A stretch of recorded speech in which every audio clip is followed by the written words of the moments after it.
I'm AmethystMoonflower, spiritual life coach, energy healer, intuitive tarot reader, magically made products to support and guide you along your spiritual journey. Find me on my website, follow me on social media, subscribe and hit the bell so you never miss a video.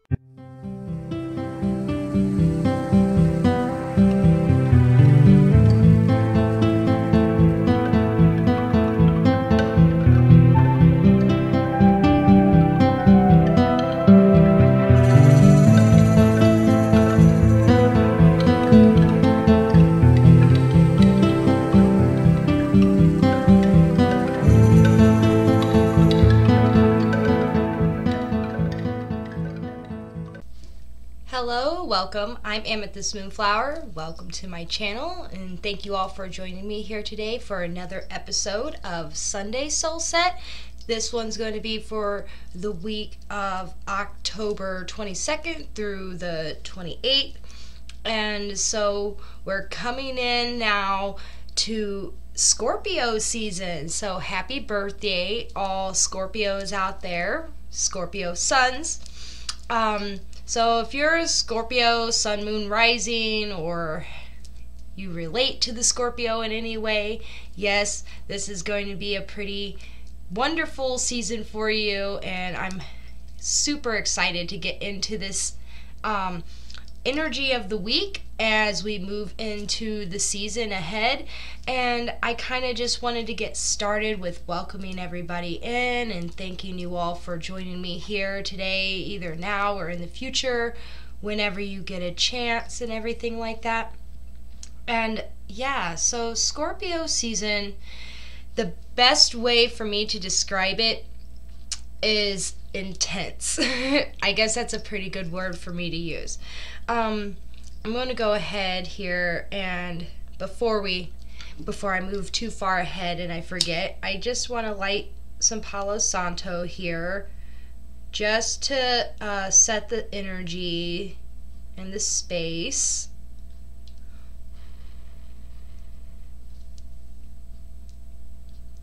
Yes, so Scorpio season. The sun and Mercury will both be moving into the sign of Scorpio at the beginning of the week this week and joining Mars. So it's going to sort of like, the closer that we get, they move together later on into the week, they're going to start to create a stellium. And I'll sort of get into this a little bit more in detail later when I go into the little astrology portion that I'm doing. But with the sun, the sun is like the way we express ourselves. It is the illumination, it's the light, it's happiness, it's success, it's, you know, the energy that just brings in like our overall. And I'm sorry about my light, it for some reason it keeps flashing and I can't seem to get it to either be on or be off. It's being glitchy for some reason, and I'm trying to just keep it off because it doesn't want to stay on, but then it won't stay on. So I apologize for the lighting situation, and my ring light isn't working either, so I don't know, having some technical difficulties with the lighting situation today, so I apologize for that. But yeah, the sun is this powerful force. It brings in light, it brings in energy, it brings in, you know, success. It highlights our main, you know, urges, our primal urges, life force energy, you know. So, you know, usually when we say sun sign, we're talking about like our overall general, you know, personality traits or energetic traits. And Mercury, it's the sign of communication, it's the sign of quick travels, you know, our thinking process, our learning style, you know, that type of stuff. And so both of those moving into Scorpio, it's like an intensity is added to that. There is, you know, a drive, a push, especially with Mars. Mars is all about action. Mars is all about our drive. Mars is all about, you know, our physical strength and, you know, our will and our determination, which is also really strongly associated with Scorpio as well. So as we move into Scorpio season, you know, this sort of is the real true beginning of the Samhain season, or the Halloween season, as you would say, even though astrologically the true date of Samhain would be, like, if we was looking at the chart, would be 15 degrees of Scorpio, which I'm pretty sure is on the 7th or the 8th this year. When it's going to be around that 15 degree mark was when it's the true Samhain date. But, you know, traditionally Halloween is on the 31st, All Hallows Eve, and then November 1st is, you know, the traditional day of Samhain, or Day of the Dead. And so, but we're moving into it as we move into Scorpio season. So we're really starting to feel the energies of fall. We're really starting to move into this. And, you know, like I said, the intensity of these energies are going to continue to ramp up, especially as we get closer, as they move closer to each other, and we move closer to the lunar eclipse full moon in Taurus. That's going to be on, sorry, I apologize. That's going to be on Saturday, the 28th. So at the end of this week. So it's like as we move through the week, these energies are just going to continue to get a little bit more intense and a little bit more concentrated and more focused on what is going to be amplified through this really, really powerful lunar eclipse energy. And, you know, Scorpio is the sign of desire. It's the sign of determination, will, you know, power, strength. It's sexy. It's sensual. There's this sense of, you know, death to Scorpios. Scorpio represents death and rebirth at the same time. And so, you know, there's the, you know, that otherworldly realm to it. Like, that's one of the reasons why Scorpio doesn't mind going into the depths of things, doesn't mind diving deep into subjects, doesn't mind really, it brings about intensity, but it appreciates intensity. Usually Scorpios tend to have those sexy eyes. They tend to kind of be that mysterious person in the corner that you're just sort of drawn to. You're like, they're sexy, they're mysterious. There's something about that person. I can't really quite figure out what it is about this person, but they just have this vibe to them. That's what Scorpio brings in. And I kind of feel like that's really, you know, it makes sense as to why Scorpio season would bring in Samhain season, because, you know, generally when people think of like Halloween, they think of like getting dressed up and going out to parties and having fun and really just like getting into that spooky Halloween season. And being that Scorpio is also associated with death, you know, and Halloween being associated with, you know, the thinning of the veil and spirits and ghosts and ghouls and goblins and, you know, honoring the ancestors and all this stuff. It's like, it's all very correlated with each other.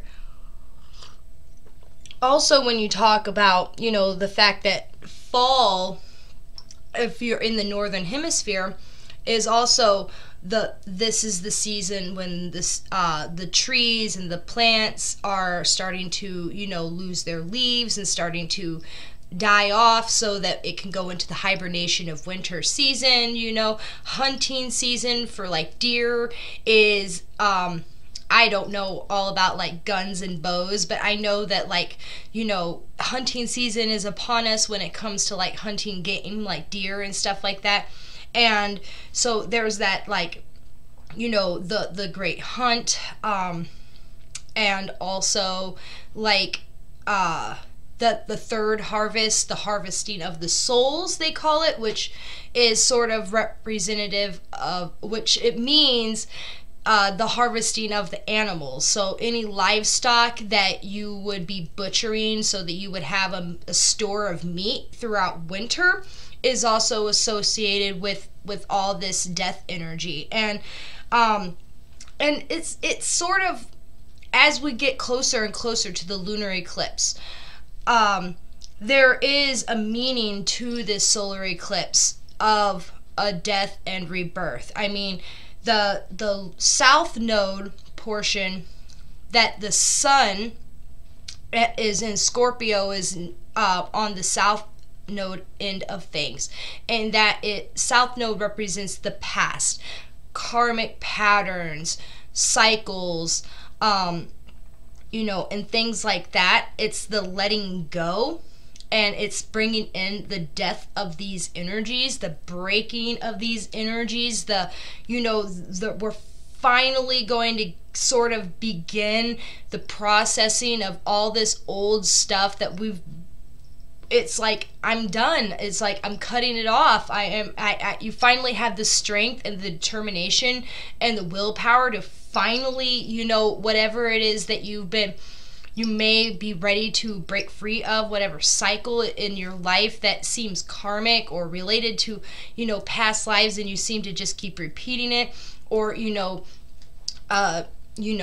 bad relationships in any sort of way, you know, or just addictions, obsessions, just things that have just been holding on to us for so long that we haven't been able to truly just, like, I've tried so many times and I haven't been able to actually do it.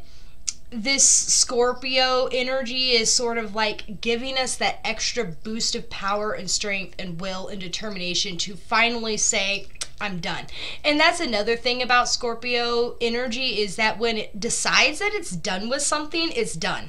Like, it's just done. There's no ifs, ands, or buts about it. It's like, if a Scorpio decides that it's done with you, then it's done. It cuts you off. It's deadly. Its stinger is deadly, especially with, like, the quick wit and the tongue. If you've ever been,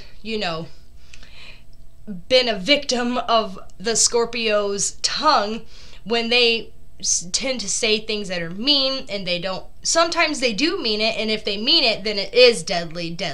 But if they tend to say things sometimes where it's like, they come off sarcastic, or it didn't come out the right way, I didn't mean it that way, and then they have to apologize and be like, I'm sorry, but it still really hurts. It's like, ooh, that got me. And so,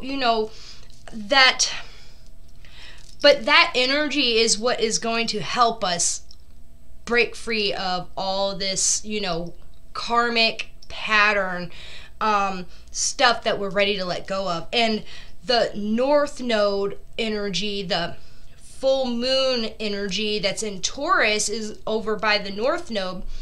This energy is bringing in the future.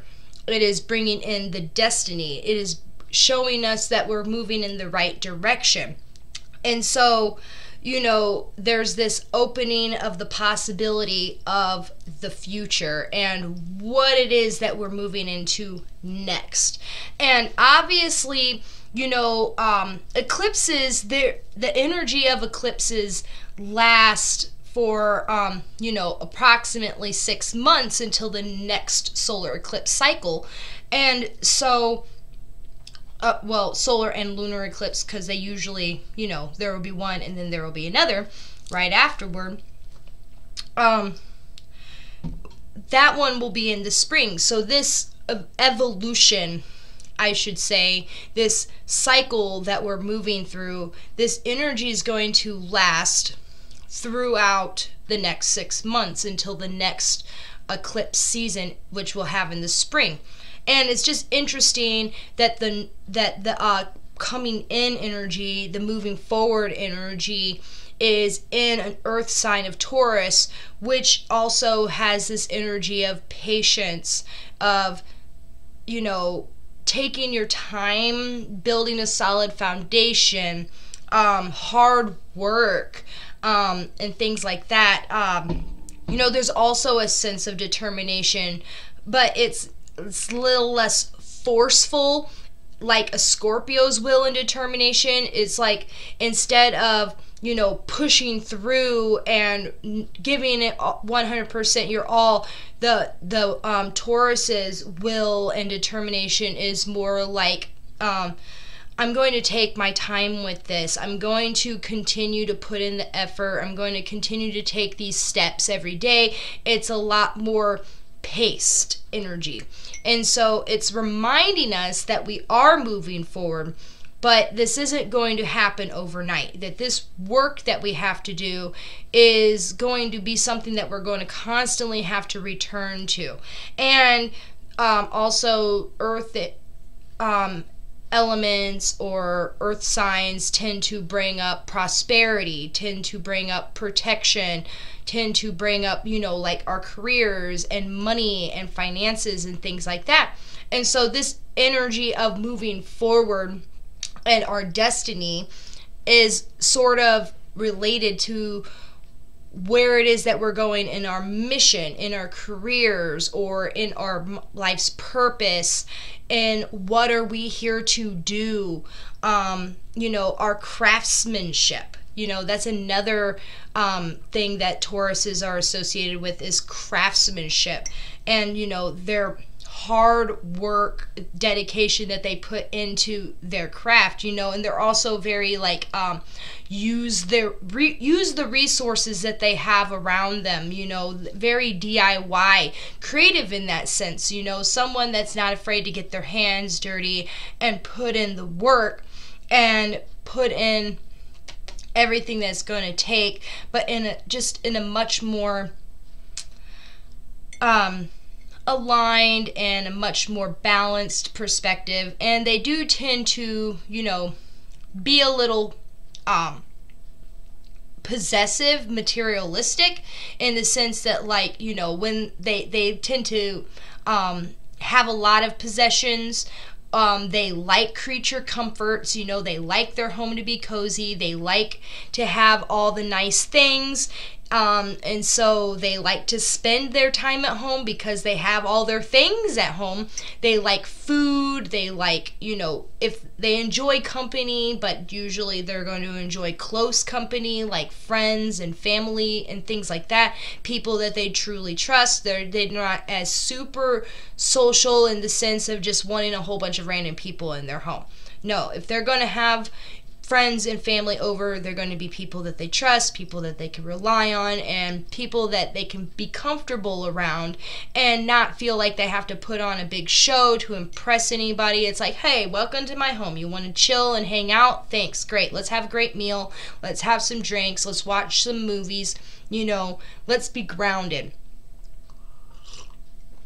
And so it's like, as we move into this, as we move closer to our futures and into our destiny, our focus is going to shift.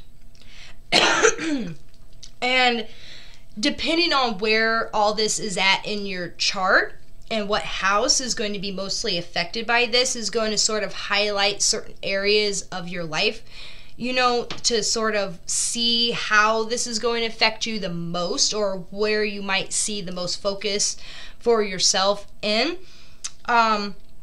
But yeah, like I was saying, you know, as we move into this Scorpio season, and, you know, there's things that we can do or tools that we can use, especially for like the energy of this week and this lunar eclipse energy, which, by the way, I would be going into a lot more, you know, detail and focus about it as we, at the end of the week, next week, on the 28th, 29th, that Sunday soul set. I'm going to combine both Moon Magic and Sunday Soul Set together like I've done before, just because they're back to back, and it'd be much more efficient to be able to just do it all at once instead of creating two separate videos.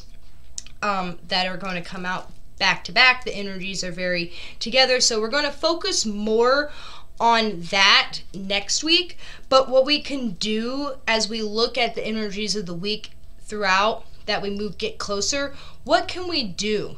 All right. So I'm going to sort of see here.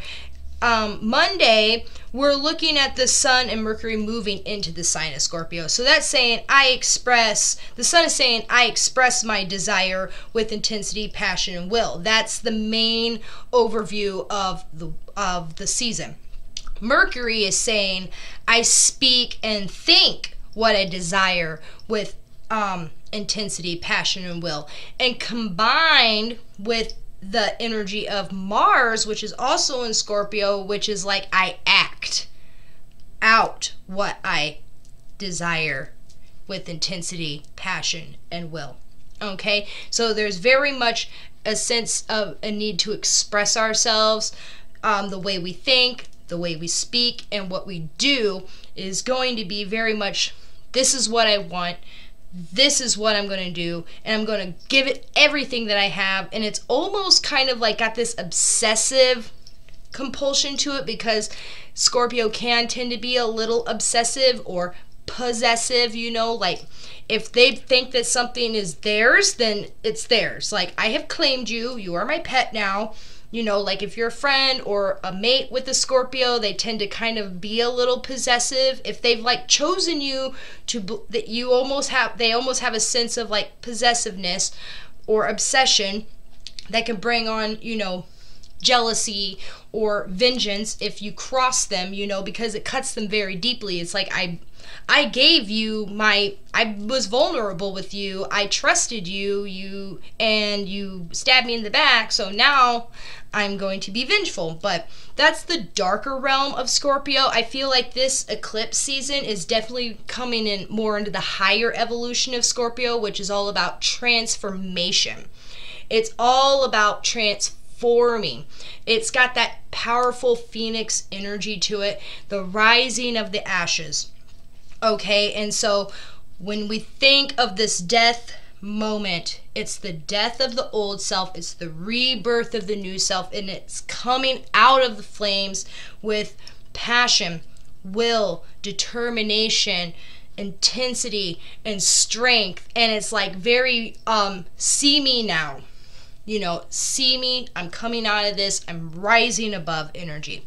And this is all sort of being I can say supported by the lunar energy this week. So Monday, the moon is going to start, we're going to start the week off with the moon in the sign of Aquarius, which the moon is our emotions and what we feel and our inner selves.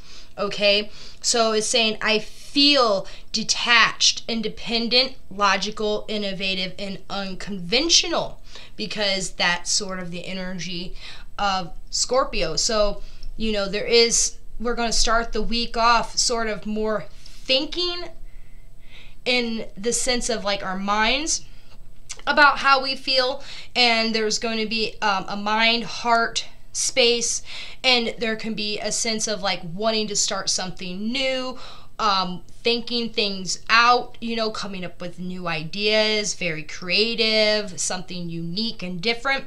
And then on Tuesday, it moves from Aquarius into Pisces, and so it's like I feel innovative and creative, futuristic, believing in my dreams, inspired, and distracted from the moment, I would say, you know, because Pisces is a dreamer and then Aquarius is the believer. So there's the sense of believing in my dreams, believing in the possibility of the future, believing in following my north node, my heart, my destiny, and where it is that I'm going, and looking so far ahead into the future that there's sort of like you know, detached from the current moment. You know, so let's try to ground ourselves and not let this moment pass us by not, you know, being able to look around and appreciate the moment.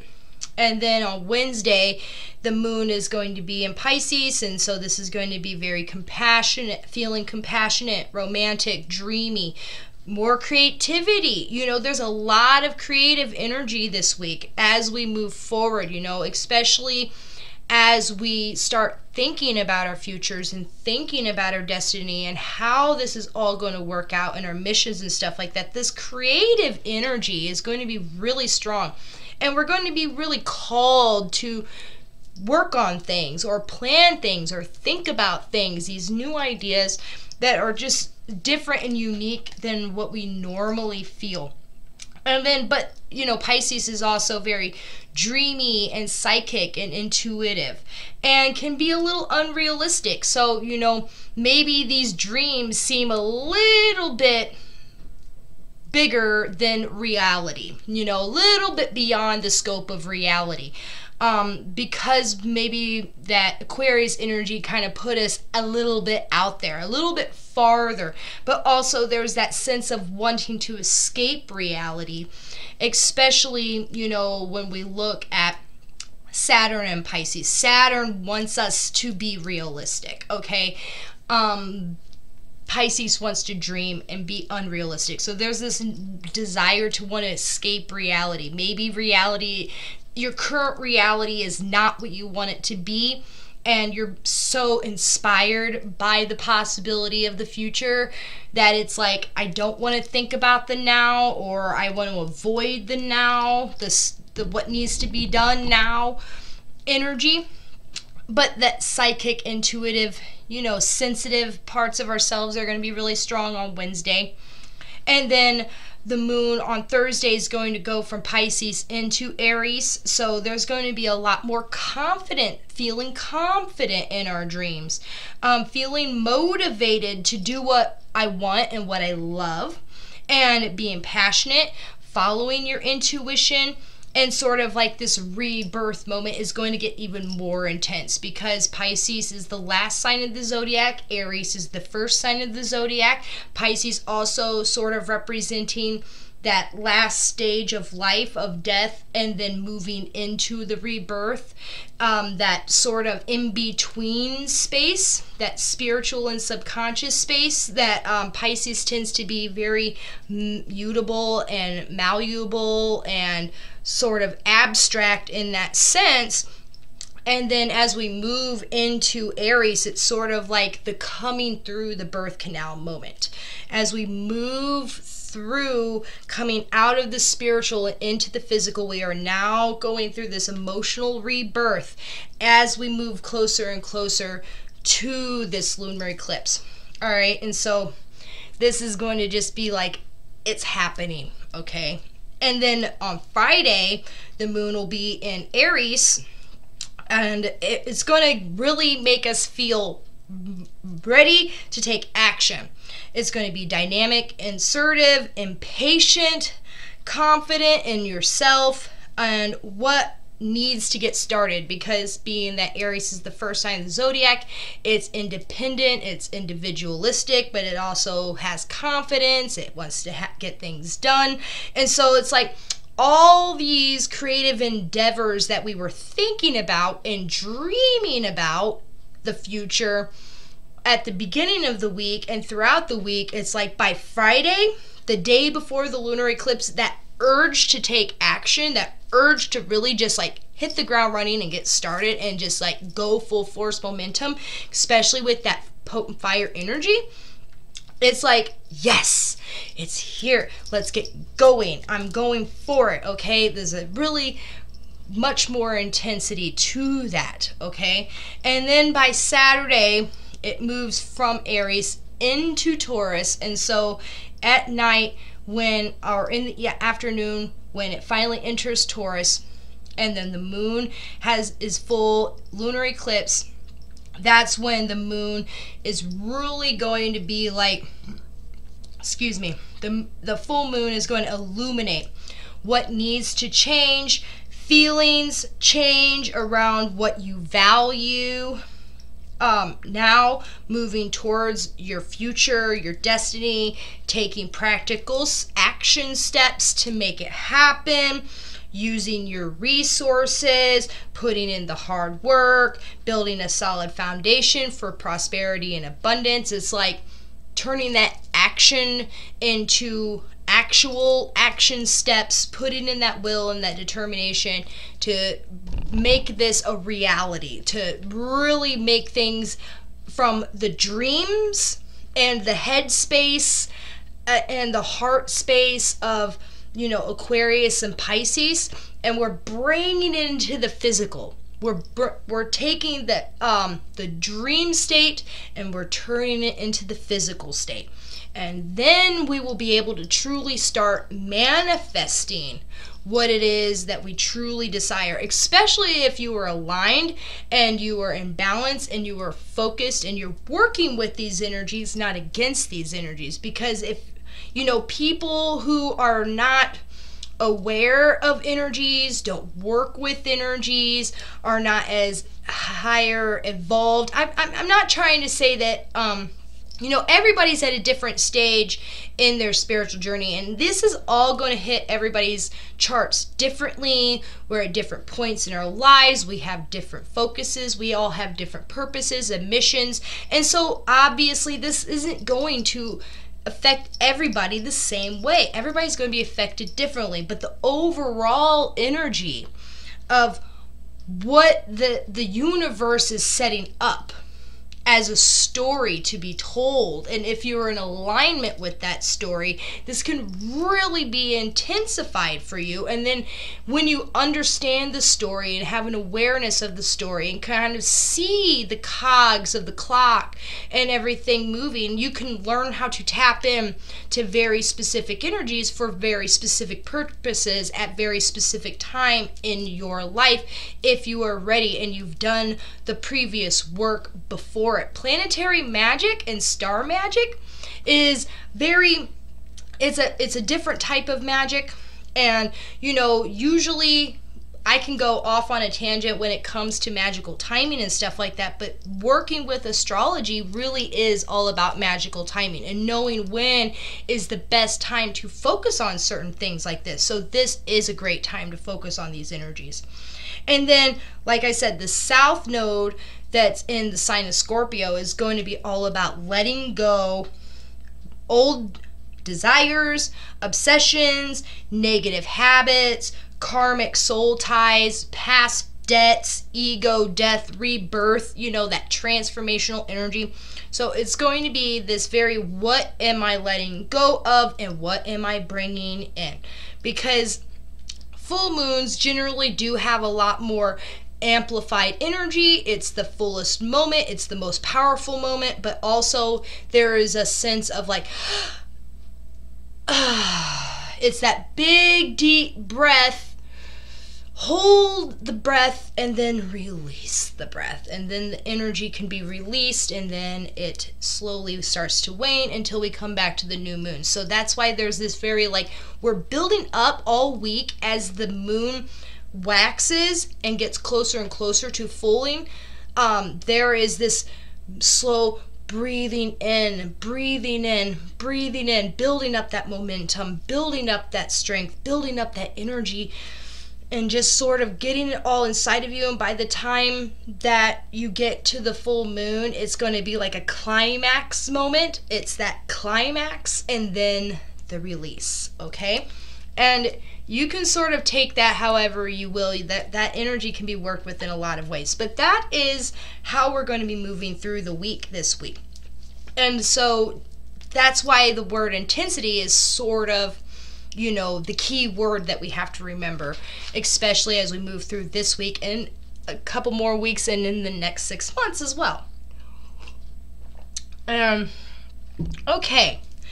And then I will show you here some of the things that I got some crystals out, as always, because you know how much I love crystals, and I work with crystals for a lot of different things. And I was sort of having a little bit of a moment trying to figure out what I was going to bring out this week. And then, but I did find some really good ones. First here, if I can show you, I have a piece of Quantum Quattro. This is the first one on my list, and it's one of the newest ones in my collection. I love this stone. And Quantum Quattro is a sort of a combination stone. It's combined with chrysocolla, malachite, shatakurite, dioptase, and smoky quartz. All right, so there's this like 5 different types of crystals that have been combined into one, you know. They all sort of formed together and created this really cool, pretty greenish gray. Now, from what I understand, it can be found in a few different color varieties. This one's more on the greener end of the spectrum. So it can slightly change depending on the color, but the overall energies of Quantum Quattro is profound transformation, harmonious healing, balancing the mind, body, and spirit, integration, and dissolving emotional blockages, which is, I feel like, really, really helpful. And it's also a heart chakra stone, and it's earth. And so I feel like as we move through this week, the heart chakra and the element of earth are really going to be the ones that sort of are the better ones, or not the better ones, because that's not the right word I'm looking for. They're the energies that I feel like are going to be the most helpful with what it is that we're going through, especially as we move towards this big change moment. You know, like I was saying, Scorpio is all about transformation. Eclipses are all about change. You know, there's this big intense moment, and you know, as emotional blockages are what is being let go of, you know, or whatever it is that we've been hanging on to. So this is really going to help with that energy as we move through the week. And then another one that I pulled out here, which is another newer one that I have in my collection, is so pretty. I like it because it's really, really pink on one side, and then on the side you can see the layering, and then you can see sort of like the other outer coating or other minerals. So it's like you got all 3. It's really pretty. And this is pink aragonite. Sorry, I have a hard time pronouncing words. If I'm saying it wrong, I apologize. Pink aragonite. Patience, acceptance, discipline, focus, compassion, truth. It generates flexibility, and it stabilizes our emotions, dispels anger and stress, and it centers all body and also aids in meditation. This is a heart/higher heart chakra stone, and also an earth stone as well. But when we talk about the heart chakra, generally it's the color green, but the higher heart is pink, and so both green and pink work with the heart chakra, but the pink is the higher heart chakra. And so anytime like you work with a pink stone, that's generally the energy. You're working with the higher heart part of the chakra. But this is really just a very much more gentle approach, because if you're working with something like Quantum Quattro, you know, and you're going through all this big transformational energy, it can be very powerful.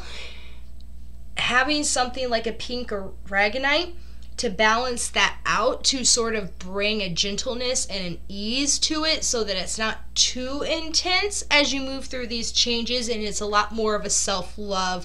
And this is also very earth energy, very heart energy, and it's really supportive as we move through this week, especially when we're moving through Pisces and stuff like that. You know, Pisces is very emotional, it's very heart-centered, it's very compassionate, but you know, it's carrying that energy through the week, so that we're approaching this change with care and with gentleness. And it's almost like this acceptance that it's okay for things to change, because there's going to be a lot of fear and distress around the idea of change. You know, for some people, change can be very distressing. And there can be a lot of fears around change, because especially if we don't know what's going to change, like there's that sense of unknown. What's going to happen? How am I going to get through this? I mean, like, I can't handle any more of this. And all this change can be very intense and bring up a lot of buried, stuff. And so the pink aragonite is going to bring in so much more compassion and understanding and soothing energy as we move through the week. And then another stone here is prehnite, which I love prehnite. It is also sort of an earthy, air, heart, solar plexus, third eye type of stone. It can sort of do whatever you need it to do, but it's the stone that heals the healer. That's the one that I remember the most, but it's also stone of dreaming. All right, so it increases the power of the dream state, promotes lucid dreaming, communication with other planes, precognition, inner knowing, calms the environment. So all these sort of aspects are really great for Piscean energy, because we do tend to be very dreamy. It sort of amplifies that psychic intuition and that dreaming state, and it helps with the communication of those higher states. So I kind of feel like that's helpful for this, just because one, it is a very powerful healing stone. We're going through a lot of work right now. This is a stone that I feel like anybody who's doing any kind of healing work on a regular basis should have this with them at all times. But it also, opens us up to the guides, opens us up to, receiving messages, so that we can sort of learn to trust the path that we're taking.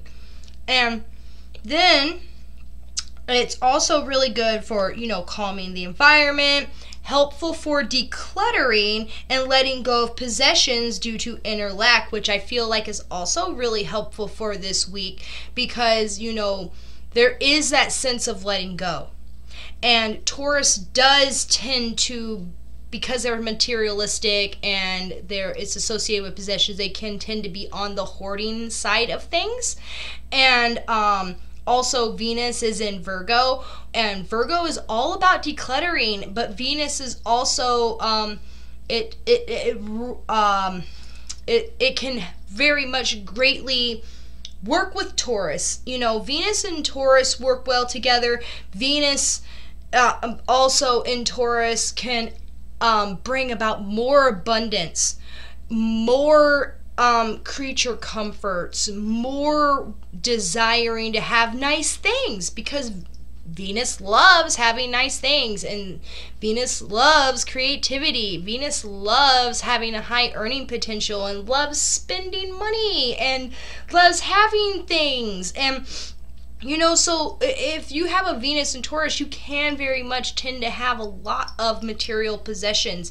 And as we move through this sense of letting go, and also Virgo being activated in Venus working in the sign of Virgo, there is a decluttering urge. There is a sense to let go of things, let go of the past, emotional clutter, physical clutter, mental clutter. It's like, get rid of the bullshit type of vibe. And so prehnite can be very supportive for that. All right, especially if you're going through this big releasing and letting go energy. Okay, and it can also help with, nightmares, facing fears and phobias, and also uncovering and healing dis-ease. Okay, and so there's that more of that healing energy. And then another one that I've brought out before many times, but I feel like with all this other amazing energy, you can never have too much golden healer quartz. I love golden healer quartz. You can work with this all the time, anytime. It's super, super powerful. And it aligns all the chakras. It's good for all the chakras, but kind of focuses a little bit more on that solar plexus energy, that golden energy, strengthens your auric shield, magnifies the flow of energy in the body, improves your ability to manifest. Yay, you know, and brings forward your highest self, breaks free from destructive habits, pulls you out of like the energy of being in a rut, and then restores confidence, courage, and determination. So this is also a great stone to work with during this time, you know, as we move through these big changes, as we let go of destructive habits. And if you've been feeling stuck, it's going to help you get motivated. It's going to restore that confidence, courage, and determination, which is what we really want as we move through all this. And then finally, I have on my list here is Septarian Dragon Stone. And this is great for, it activates the inner awakening type energy, you know. It is really potent for, you know, just having that awakening moment, that aha moment, that spiritual, you know, awakening. And this can help when driving drastic change and new habits to replace old ones, okay? Repairs emotional body and adds that extra layer protective shield. And then it brings about resolution, self-discovery, and a sense of purpose, okay? So really great for, you know, letting shit go, breaking those old habits, changing things, and replacing things with the new patterns, with the new positive habits, bringing about the new self, you know. And this one is root chakra and earth energy as well. And so we have a lot of earth element energy, and I feel like that's going to be super helpful this week, you know, just to help keep us grounded, to help that healing energy as we move forward, because, you know, there's just so much going on. We can never have too much grounding energy. And then, you know, some supportive essential oils. Any essential oil that is good for the heart chakra and or earth element, I feel like would be really helpful this week. I pulled out some sandalwood. All right, I love sandalwood. It smells amazing. It's grounding. It's heart-centered, you know, and you can use it for so many things. And I love the way it's subtle.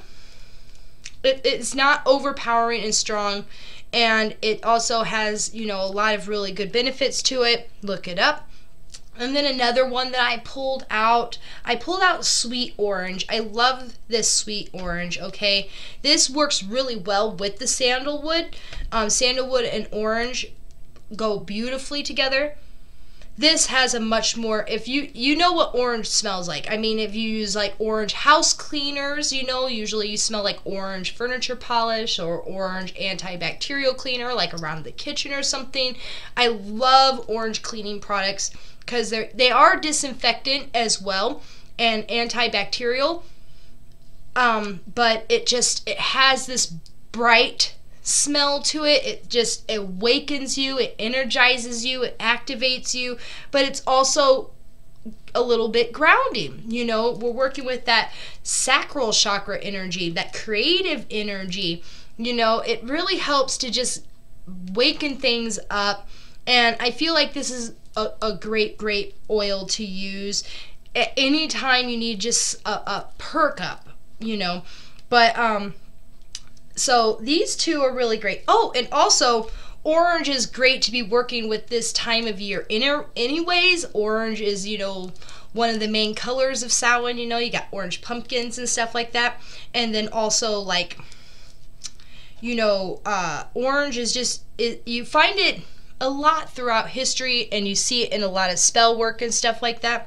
And so I feel like orange is a great oil to use. And then I also just pulled out my earth element oil blend, my magical oil blend here, and it has some frankincense and some rose and patchouli in here, as well as a few other herbs that I have mixed in.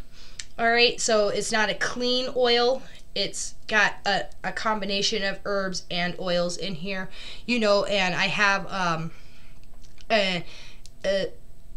EO olive oil in here, extra virgin olive oil as the base. And this one is more heart-centered, more earth, and it's great like that. So, you know, some patchouli, some frankincense, rose, the sandalwood, orange, lavender. Those are all really great oils to work with this week as well. And then another thing that I would recommend doing is like what I'm doing here.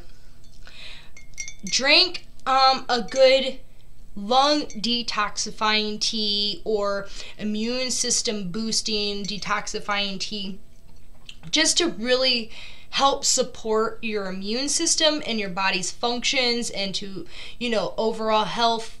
Just because we are moving through flu season, you know, there's a, you know, you don't have to drink a tea.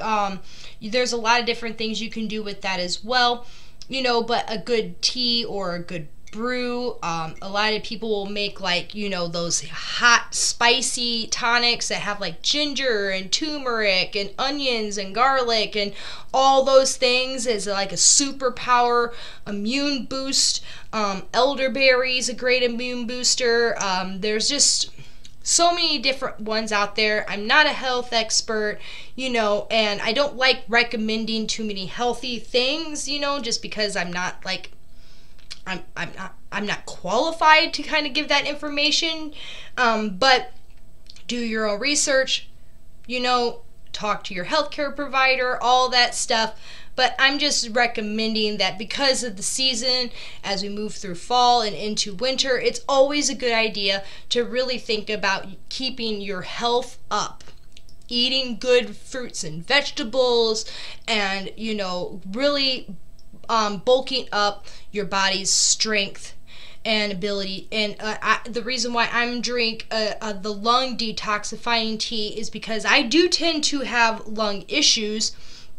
Years of smoking cigarettes, a terrible habit that I've been trying to break, which hopefully I can get some strength in here to actually say no. But I have gotten better, but the lung detox does help to clear that out so that I can breathe, and so that hopefully I don't get like bronchitis or pneumonia this year, and I can actually just get some air into my lungs.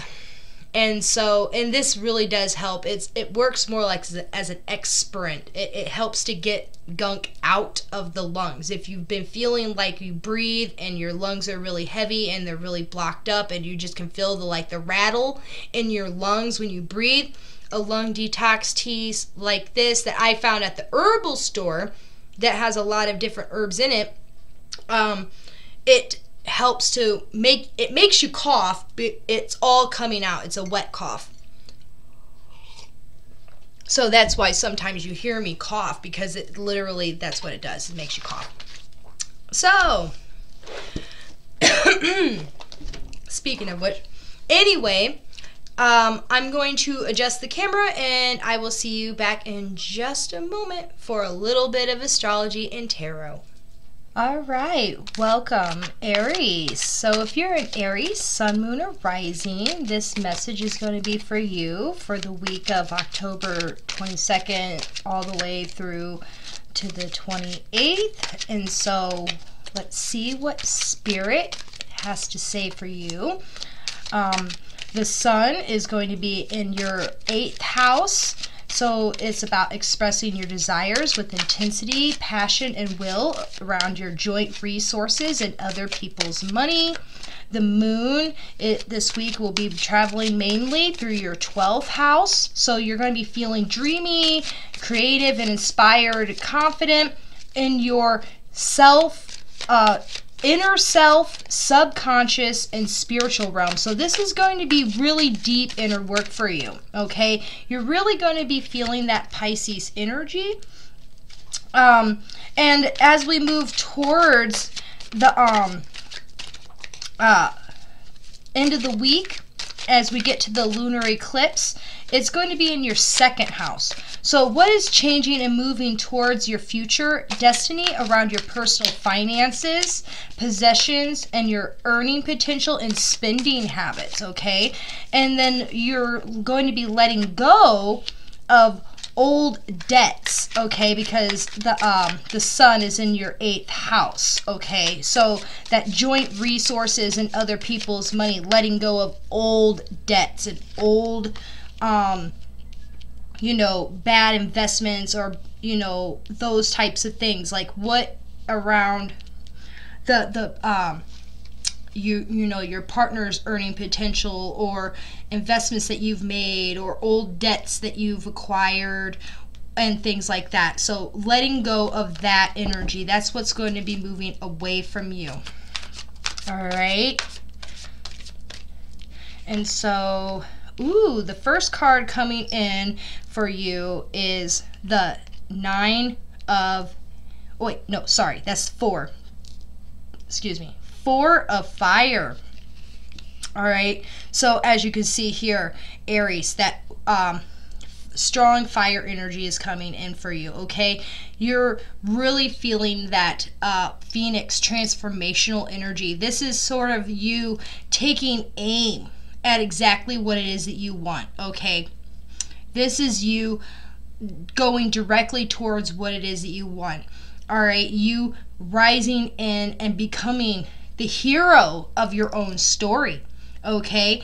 This Phoenix transformational energy is going to be really deep for you, especially since the moon, like I was saying, this week is going to be moving through your 12th house of the inner self, the subconscious, the spirituality.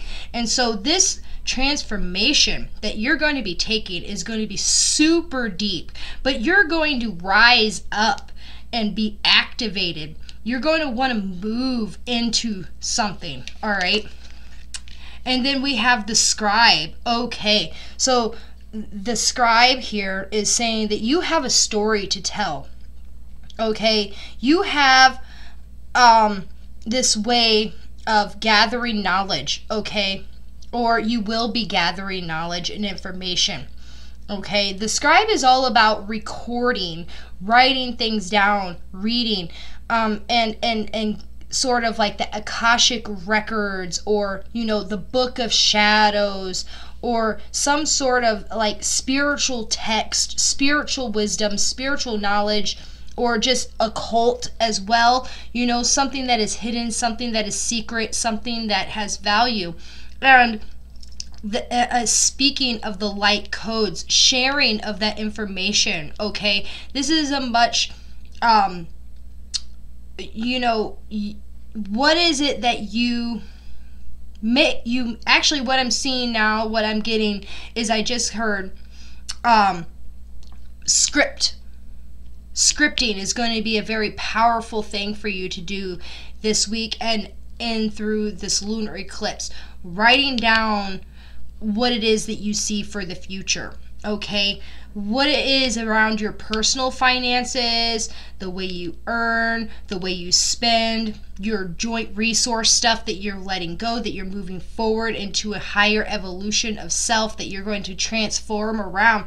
That scripting energy tool is going to be really powerful for you, okay? And then speaking it into existence. Like, don't just write it down, but use your voice, okay? And truly believe in it, all right? And then we have the 2 of Earth, okay? So there's I sense business partnership and prosperity, okay? Going back to that 8th house that it's in with your joint resources and other people's money. This is all about partnership when it comes to building a solid foundation. When it comes to planting the egg, okay? The egg is all about newness. It's all about a rebirthing moment, just like this. And so there can be a big shift around how you work with others in your, you know, in your relationship. If you want, you know, if you're talking about your partner that you're in a relationship with, and they're working together to build that solid foundation, or someone in your career, in your work environment, you know, that also could be helpful for you at this time. Someone that's going to come in, someone that's going to you're going to want to work with, that's going to help you prosper, okay? Or someone that's maybe even got a little bit of knowledge and a little bit of wisdom when it comes to helping you sort out whatever issues that you may have accumulated when it comes to old debts, old investments, you know, things that you know, you're like, you know, you're going to want to increase your financial literacy, all right, and your understanding and knowledge of how to do it the right way and how to you know, clear away these things that you may have accumulated over time, okay? So that you can truly move forward into planting the right seeds, okay? To build that prosperous, abundant energy, okay? There, you know, as you work with your money situation, there's definitely sort of like this understanding that you have the power that, because you know, when we look at this transformational energy over here, it's that rising above, it's that going head on, and you know, whatever it is that you may have to work through when it comes to that, all right, and working with others, you know, Aries, you're a leader. Aries tend to be the leaders. They tend to be independent, all right? But you're definitely going to want to work on your relationships in a sense of knowing how to work with others so that they can help you and you can help them, all right? And so that you can truly show up for what it is that you desire and you can manifest what it is that you desire. Lost lands, soul memories and gifts. You've done this before. Okay, so you know, that South Node energy coming through here, okay? You've done this before. And also the scribe, you know, because the scribe is related to the Akashic records, okay? And the Akashic records has so much, it has the entire universe and of all time, past, present, and future, all the wisdom is there. Okay, and you know, you may have already learned the lessons in the past, you know, either this life or in another life of some sort, where it's like, you know, that you understand what it is that you're supposed to be doing right now. Okay, and so just tap into that higher wisdom, that higher knowledge, so that you can have a greater understanding and confidence in where it is that you're going. You're not for everyone. Embrace your weirdness. Face your true north, okay? All right, so we have the South Node here. And then we have the North Node here, okay? So this eclipse energy is going to be really strong for you. Facing your destiny, facing your future, going after what it is that you want, transforming into that, you know, that phoenix rising, tapping into that action, tapping into your individuality. You know, what makes you unique? What makes you different? Don't worry about what everybody else thinks about you, okay? You're not here for everyone. All right, you're not going to align with everyone, and not everyone is going to align with you. But the ones that you do align with, and the ones that, you know, are here to support you, like this partner over here, or this mentor or something, however it works out in your life, you know, this person is what's important, or these types of people are what's important. The other people, the talkers and the showers and all that stuff, you know, whatever, who cares what they think? You know, you be yourself, okay? Rise into who it is that you want to be and take on the future, what it is that you want, okay?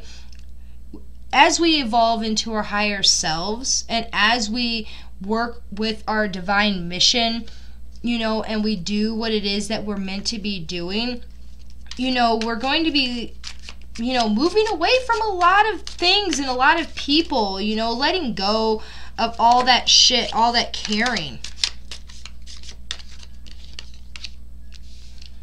And then we have Sweet Violet, the inner sanctum. Ooh. So violet is also, to me, it sort of has, notice all these butterflies. Butterflies are also another symbol of transformation, okay? Just like the phoenix, just like the butterfly, going through a sense of metamorphosis, okay? This inner sanctum is sort of where you do your inner work, where we do our inner healing. You know, it's that cocooning energy where it's like that phase in the cycle of metamorphosis where you go into the cocoon and you turn into the goo, all right? And then you reform into a butterfly, and then you hatch out of the cocoon as a butterfly, and then you let your wings dry off in the sun, okay? So that 12th house that the moon is in, calling to your inner self, all right? Calling into your true uniqueness and what makes you special, what makes you different, what are your gifts, okay? Why are you here and what is your purpose? You know, and it's like you already know these things, but it's time for you to own it. It's time for you to just truly own it. And stop denying it, and stop second guessing yourself, and stop questioning what everybody else is thinking. You know, you've done so much work here, Aries. You know, you've done so much work, and especially with all this energy around your finances, you know, there can be just a lot of inner work that you have to do in order to realize that you deserve what it is that you desire. You know, that you're worthy of what it is that you desire, okay? And it's okay to express what it is that you desire, to speak it into existence, to tap into your manifestation powers through that inner healing journey. You know, unlocking, you know, your true manifesting potential, your true form, and just appreciating yourself for who you truly are. And then everything can just sort of blossom, okay? And taking care of that, you know, that heart space, you know, well, and the third eye as well, because violet to me, it's more associated with the third eye. Okay, because of that beautiful violet color, it brings in, you know, intuition, it brings in inner guidance, it brings in understanding and connection, and, you know, the other realms. And so, you know, use that guidance, use that intuition, use your natural psychic gifts to allow you to know which direction to go, to know what person to work with, to know your true value and what it is that you're worth and what it is that you're learning and everything like that. You know, we're going from the scarcity lack mindset into the higher evolution of the mindset. All right. Thank you, Aries, and I hope this message resonated with you. And please let me know in the comments down below how this read, and I will be seeing you all again next week. Hello, Taurus. Welcome. So if you're a Taurus, Sun, Moon, or Rising, this reading is for you for the week of October 22nd through the 28th. Let's see what Spirit has to say for Taurus. And the moon this week is going to be moving mainly through your 11th house, so you're going to be feeling dreamy, creative, inspired, and confident around your friends and group associations. And the sun in Scorpio is going to be moving through your 7th house, so express your desires with intensity, passion, and will around your relationships, partnerships, and legal contracts. And then when we get to the end of the week, the lunar eclipse will be in your 1st house. So this is saying what is changing and moving towards your destiny and future around your self-identity, personality, and ego, and letting go of old relationships and soul contracts, okay? And so, you know, express what it is that you want, what it is that you desire when it comes to the people that you're working with, okay? And letting go of those old commitments and old contracts that you may have made either in this life or in another life, you know, all that karmic shit, letting go of all that old stuff and stepping into your true self and moving towards your destiny of who you truly are, okay? And then working with friends and groups this week, you know, that creative, inspired, confident energy that's in your 11th house, all right, from the moon, it's going to be all about working with others. It's all going to be about making connections with friends, collaborating, coming up with new ideas. All right, so we have the crone, ancient wisdom, all right, the dark feminine, all right. Oh, this is super Scorpio, super scorpionic, okay? In the sense that now we're getting into that, you know, that darker realm of things. Not dark as in negative, but dark as in mysterious. What is hidden? This ancient wisdom gained through experience, okay? Occult, hidden knowledge, all right? And then we have the 10 of water. All right, so there is going to be a balancing and a completion sense of your emotions, all right? It's like, I know what I want. I know what I desire. I know what I deserve. I know what I expect. You know, trusting your intuition, trusting your heart, having compassion, sending and receiving love, doing all that work around the heart chakra, okay? Especially for you, Taurus, as we move through this week and through this eclipse energy, the heart chakra stuff and the earth element stuff is going to be really potent for you. But this water energy is coming through because it's saying, you know, I've done this shadow work. I've gained this wisdom. I've gone into the depths of my soul. And I now understand myself. I understand what I want out of this life. I understand what I want out of my relationships. And I'm no longer going to be, you know, held back or put down. It's like I value myself. I value what it is that I have. You know, I know what I'm worth. And there's this symbiotic giving and receiving energy of just love, compassion, and kindness, not only to yourself, but to others that are around you. You know, like especially your friends, the relationships and partnerships that are in your life. You know, there's just so much goodness that's coming in for you. There's a completion energy. There's this energy of I know. And then we have the seneschal, which, like, I'm not very good at pronouncing words. But here we have somebody who has the keys. All right. If we look, her earrings are made out of keys. All right. There's a sense of loyalty here with the dog. All right. And the ants promote hard work. All right, so hard work and loyalty and dedication, and these horns here sort of have this very like Taurian energy to it. Like I almost feel like this is you evolving into who it is that you truly are, especially since, you know, this lunar eclipse is going to be in your first house of self-identity and personality.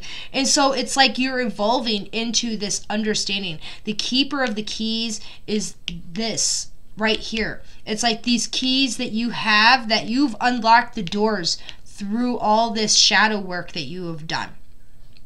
All right, and through this evolution that you've done, and you're ready to put in the work, all right, because that's what Tauruses do. They are loyal, they are dedicated, they are willing to use their resources, and they tend to bring in a lot of abundance.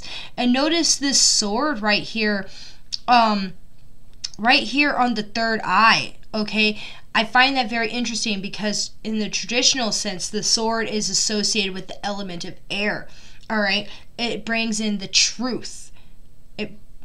That's what the sword generally represents, is the sword of truth, okay? And so you've come to a complete understanding of what it is that you're meant to do, where it is that you're going, that you're going in the right direction. You are connected and in full alignment with who it is that you are supposed to be and where it is that you're supposed to be going. And you're just using everything that is available to you at this time. And it's all putting you in this like motion of just moving forward and going after what it is that you desire. And, knowing your true worth, and, the loyalty thing, is, may have a lot to do with your relationships and stuff like that. And then, you know what you're worth, you know what you desire, and you, have built up strong connections, or letting go of those that you can't trust. Like you have decided, I will only commit myself and be loyal to those that are loyal to me. That this sense of loyalty is very important to you. And it's like, can I depend on you as I do this work? Because I'm going to keep working and I'm going to keep going after what it is that I want. And as I achieve my goals, are you going to be there to support me as I achieve these goals? All paths lead home. Inner authority, intuition, turn your gaze within. All right, so this lady here, she's walking through this labyrinth, okay? She's working through the maze. Inner authority and intuition. Okay, just like with this shadow realm and this completion energy, that we have going on here in this emotional realm. Yeah, sorry about my light. It's doing whatever it wants to do right now. It's turning on and off. Stop it. If you're going to be off, stay off. Okay.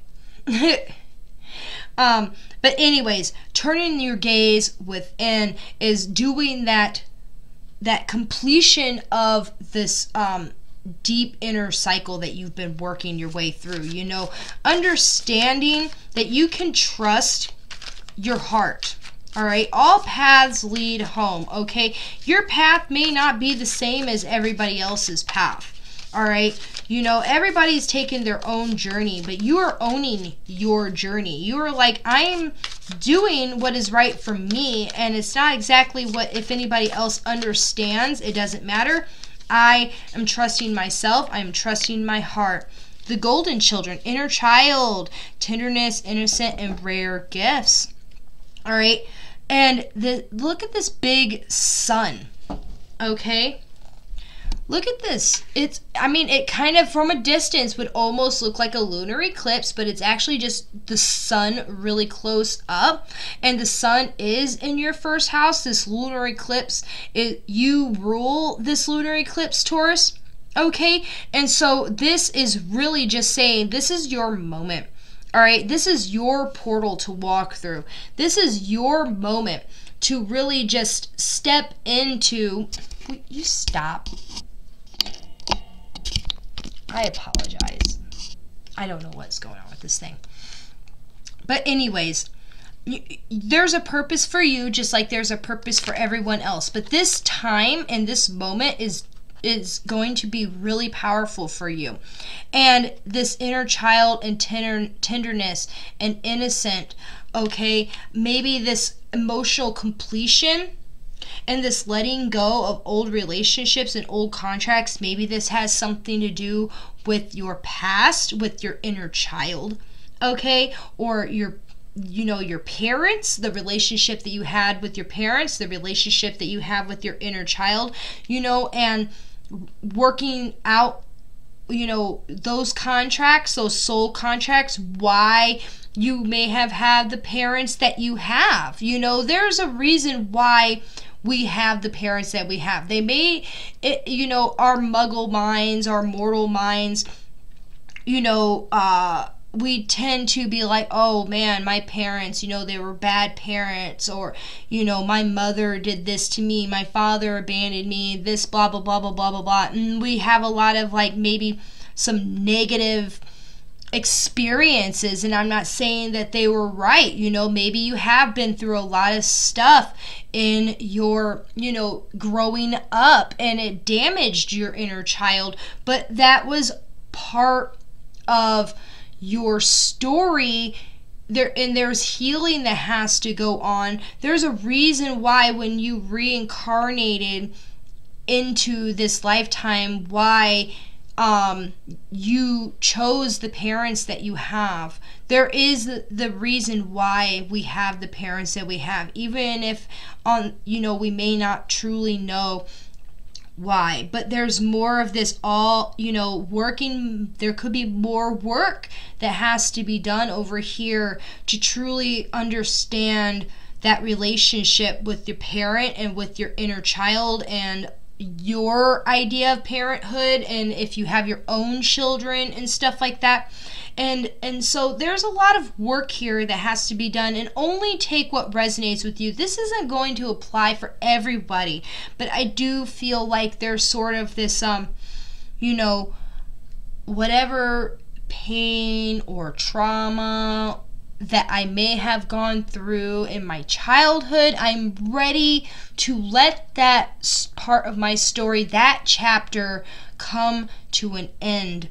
And I am no longer going to be playing that story in that chapter anymore. And I'm going to start taking care of my inner child and do the healing work around that. And then maybe do some healing work around the parent-child relationship. All right. And then I'm going to shuffle one more card here for you, Taurus. See what messages are coming through. Ooh, we have Emerald. Okay. This is a very heart-centered stone here. Choose your initiation. Okay, and then we have the cat. Okay, here we had the dog, and here we have the cat. Okay, the cat is sort of, and notice we have all these eyeballs. All right, we have like different animal eyes. All right, this one looks like a praying mantis. This one sort of looks like a cat. This one sort of looks like it might be an owl or something. This one looks like a reptile, like a chameleon or whatever. And so there is this sense of the eyes are opening and seeing things from a new perspective, opening the heart. This, childhood healing has to be done through the heart.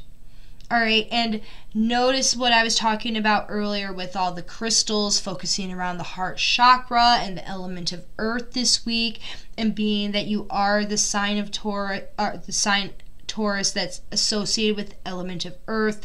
The element is really coming through for you strong this week. So working with, you may not be able to get your hands on some emerald. That's okay. Emerald is a precious stone, but you can work with a lot of different green crystals, like this Quantum Quattro crystal would probably be really great for you. The Prehnite over here would probably be really great for you.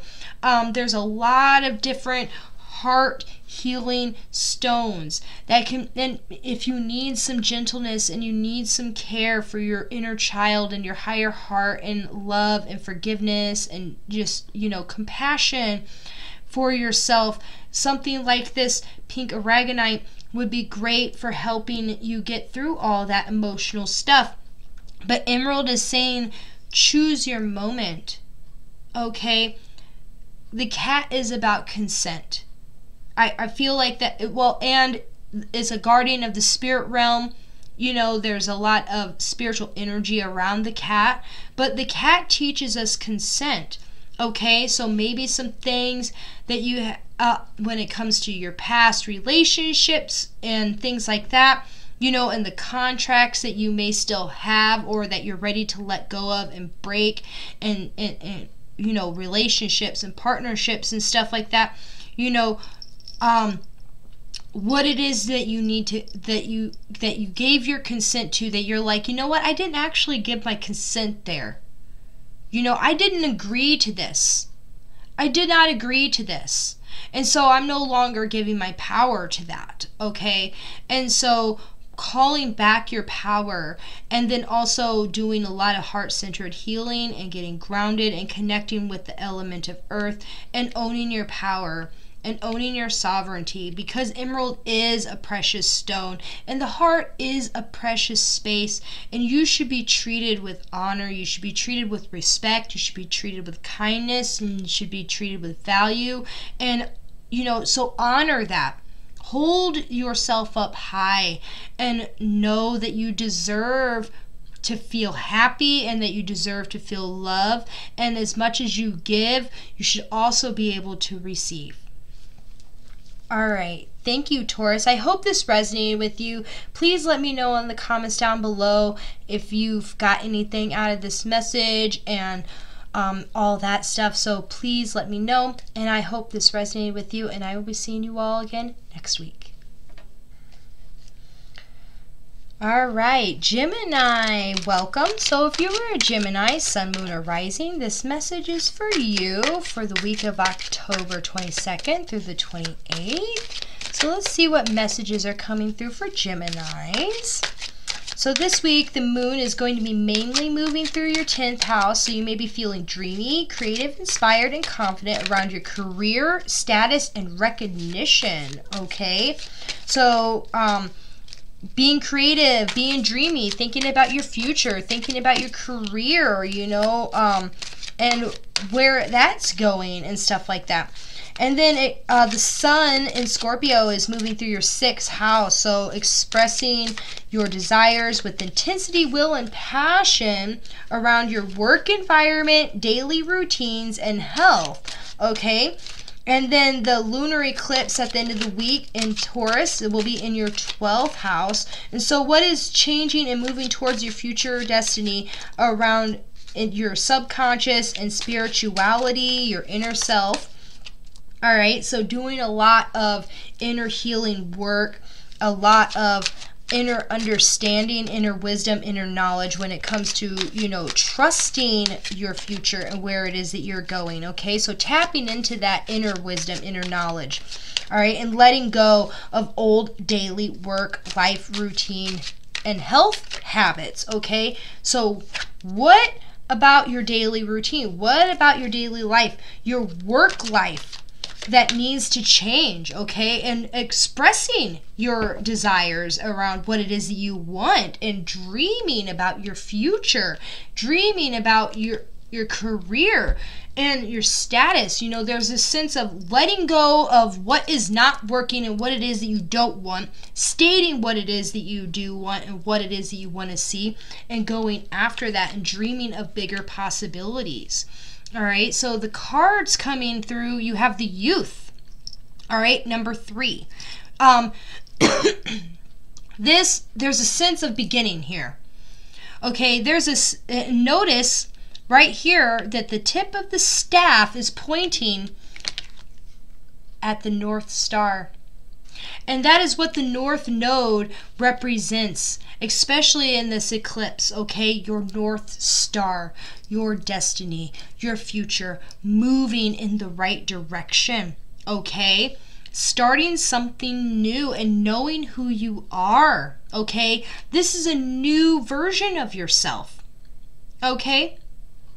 This is you stepping into a new way of doing things, and having a youthfulness, okay? Having energy, being motivated, being creative, you know, inspired and confident, you know, around these things, you know, there is a lot of youthful energy coming through.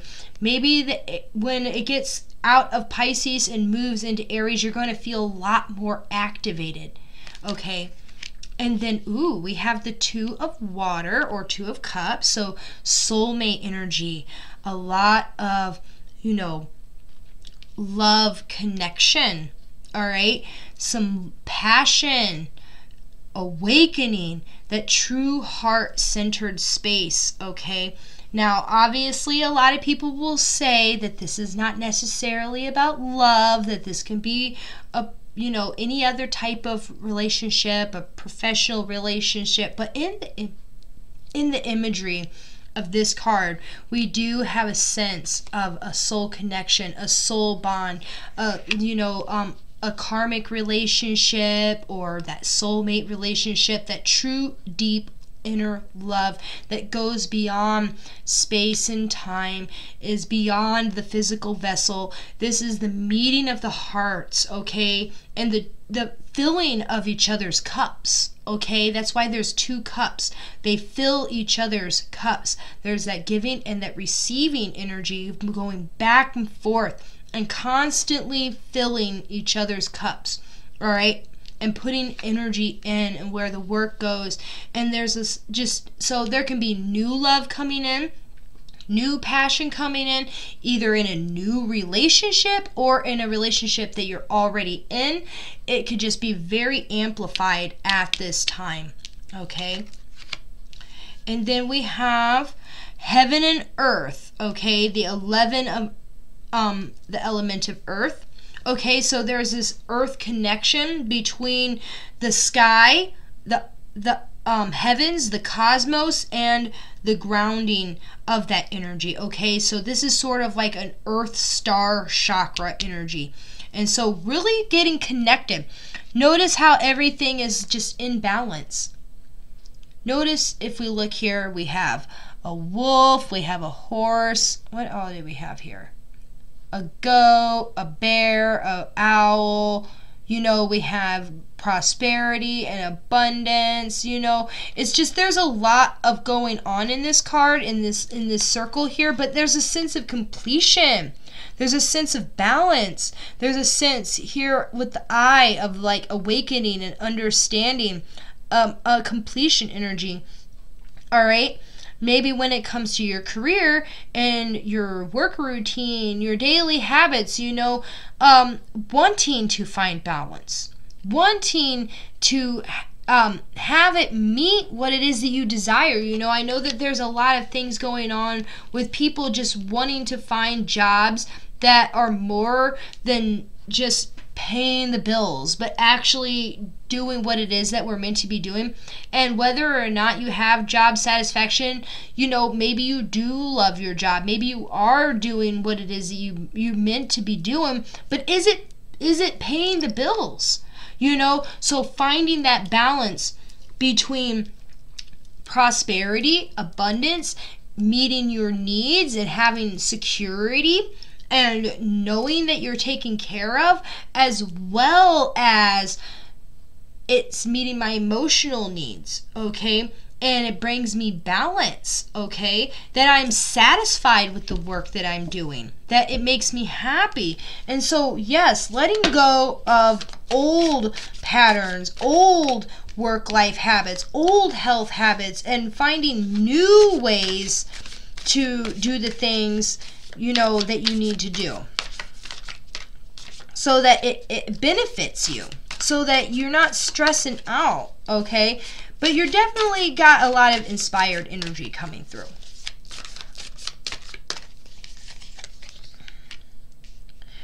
We are the Hawthorns. Deep love, mother's milk, birth as a portal. Okay, and so Hathor, I'm not as familiar with.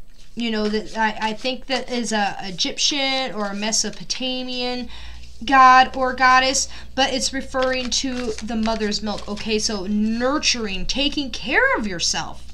Okay, that deep love energy here.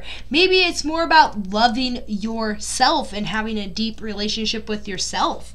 Okay, because, are you taking care of yourself? And nurturing yourself? Is the life that you're living nurturing you and taking care of you? All right, this birth is as a portal, coming back into that youth, that beginning of a new journey, that fool's energy, that beginning of a new cycle.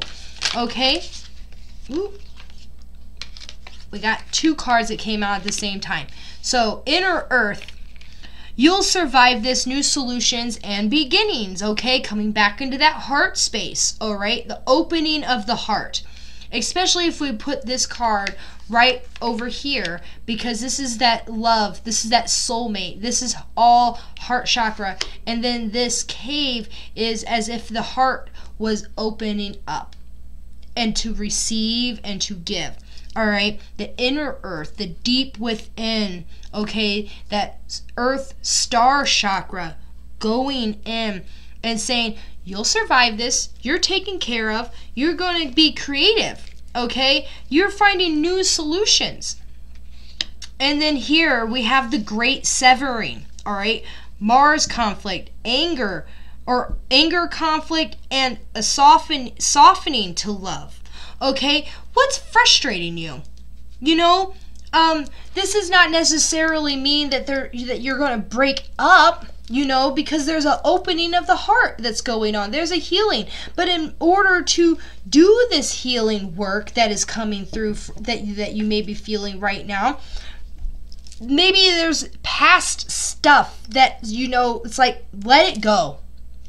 Let go of the past. All right, whatever it is that you have to do to work through these feelings of frustration, that you're still like sort of like resentful towards what may have happened to you or what you may have gone through, either, you know, in your career, in your daily work life, you know, in your relationships, just this frustration, this like sense of constantly hitting a wall and bottling up these emotions inside. All right. Soften into the love, soften into the heart space. That's what's going to help you move through this frustration, okay? It's hard sometimes to say, just let it go. You can't ever just let things go, but you may have to just forgive, but not forget, but forgive, just so that you're not carrying the baggage around anymore. Just so you're not walking around with all this extra weight of the past and frustration. Give yourself room to be happy, okay? And then we have here garden quartz. Oh my gosh, I actually am using a piece of garden quartz to mark on my paper where I'm at. So I'm going to show you what that looks like, if it'll focus in here. But garden quartz is pretty much like a clear quartz that has a bunch of other mineral deposits inside of it that almost turns it into like a terrarium. It looks like as if there is a garden growing inside and has been crystallized inside of the quartz, and it's absolutely beautiful. All right, so there are worlds within you. There are worlds within you. There's so much inside that's going on. And, you know, water your garden. Water your heart space. And how beautiful is that symbolically, all right? That we have this soulmate, we have this opening of the heart, this opening up, and then I set this garden quartz down on top of the inner earth that I just did because it's center, and it's really like as if there's a blossoming. Okay, there's a blossoming, there's an opening up, and realizing that there's so much going on in there. And that's probably where all this frustration is. You know, there's probably a lot of things inside, you know, that has been crystallized within, you know, it's like maybe, you know, soften to it and realize there's beauty in that story. You know, it's not about always eliminating the past. We can't remove the past. We can't, you know, it's not like as if the past never happened, but instead of letting it affect us in a way that's negative, in a way that's ugly, in a way that's hurtful, why not allow it to become a part of your story and appreciate it for something that makes you beautiful and something that makes you unique, and, you know, and finding the beauty in this heart space. You know, you'll never be perfectly clear and perfectly pure, because this is impure. This is not a pure crystal quartz. It's full of impurities and full of, you know, different compounds and different minerals, deposits, and everything like that. But out of that impurity creates beauty. And it becomes so lovely and so beautiful. So water your garden, take care of yourself, take time for yourself. Know that you survive this, finding new solutions, finding a new beginning, and no longer letting the frustrations of the past hold you back, and instead allow that to be a part of your story and allowing it to be a part of your true uniqueness and lessons to be learned. And there's so much growth that's going to be happening out of this. And so yes, connect with this element of earth and just find stability and do what makes you happy, and work with that heart chakra really strongly this week. Okay? All right. Thank you, Gemini. I hope this message resonated with you. Please let me know in the comments down below how this message worked for you, and I will be seeing you all again next week. Bye. All right, Cancers. So welcome. If you are a Cancer, Sun, Moon, or Rising, this message is for you for the week of October 22nd through the 28th. So the moon this week is mostly going to be traveling through your 9th house. So you're going to be feeling dreamy, creative, inspired, and confident around your higher education, travel, and religion, philosophy, things like that. And so really thinking about, you know, learning and, you know, philosophy and stuff like that. And then the sun in Scorpio is going to be in your 5th house, so you're expressing your desires with intensity, will, and passion around children, creativity, sports, you know, hobbies, and things like that. So what do you do for fun and all that? And the by the weekend, when we get to the lunar eclipse, it's going to be in your 11th house. So what is changing and moving towards your future? Destiny around friends and group associations, and you'll be letting go of old hobbies, interests. Okay, so the sun being in your 5th house, you know, and you know that this lunar eclipse is going to be in your 11th house of friends, groups, and associates. This is going to be like letting go of old interests and finding new interests, new friends, letting go of old hobbies and finding new ones, new relationships around things. You know, like maybe you'll be inspired to, you know, join a new club or a new group. Or it could even, because, you know, the 5th house is leisure, what you do for fun, or, you know, your spare time. This could be a sense of letting go of laziness as well. You know, like, have you been a little lazy? And so, or feeling like you haven't been getting a whole lot done, or a lack of utilizing your time effectively, you know, that could also be another way you're feeling this as well. Oh, so the first card we have here is the self, okay? The self. This is sort of finding inner peace, okay? And then we have these 2 dragons here.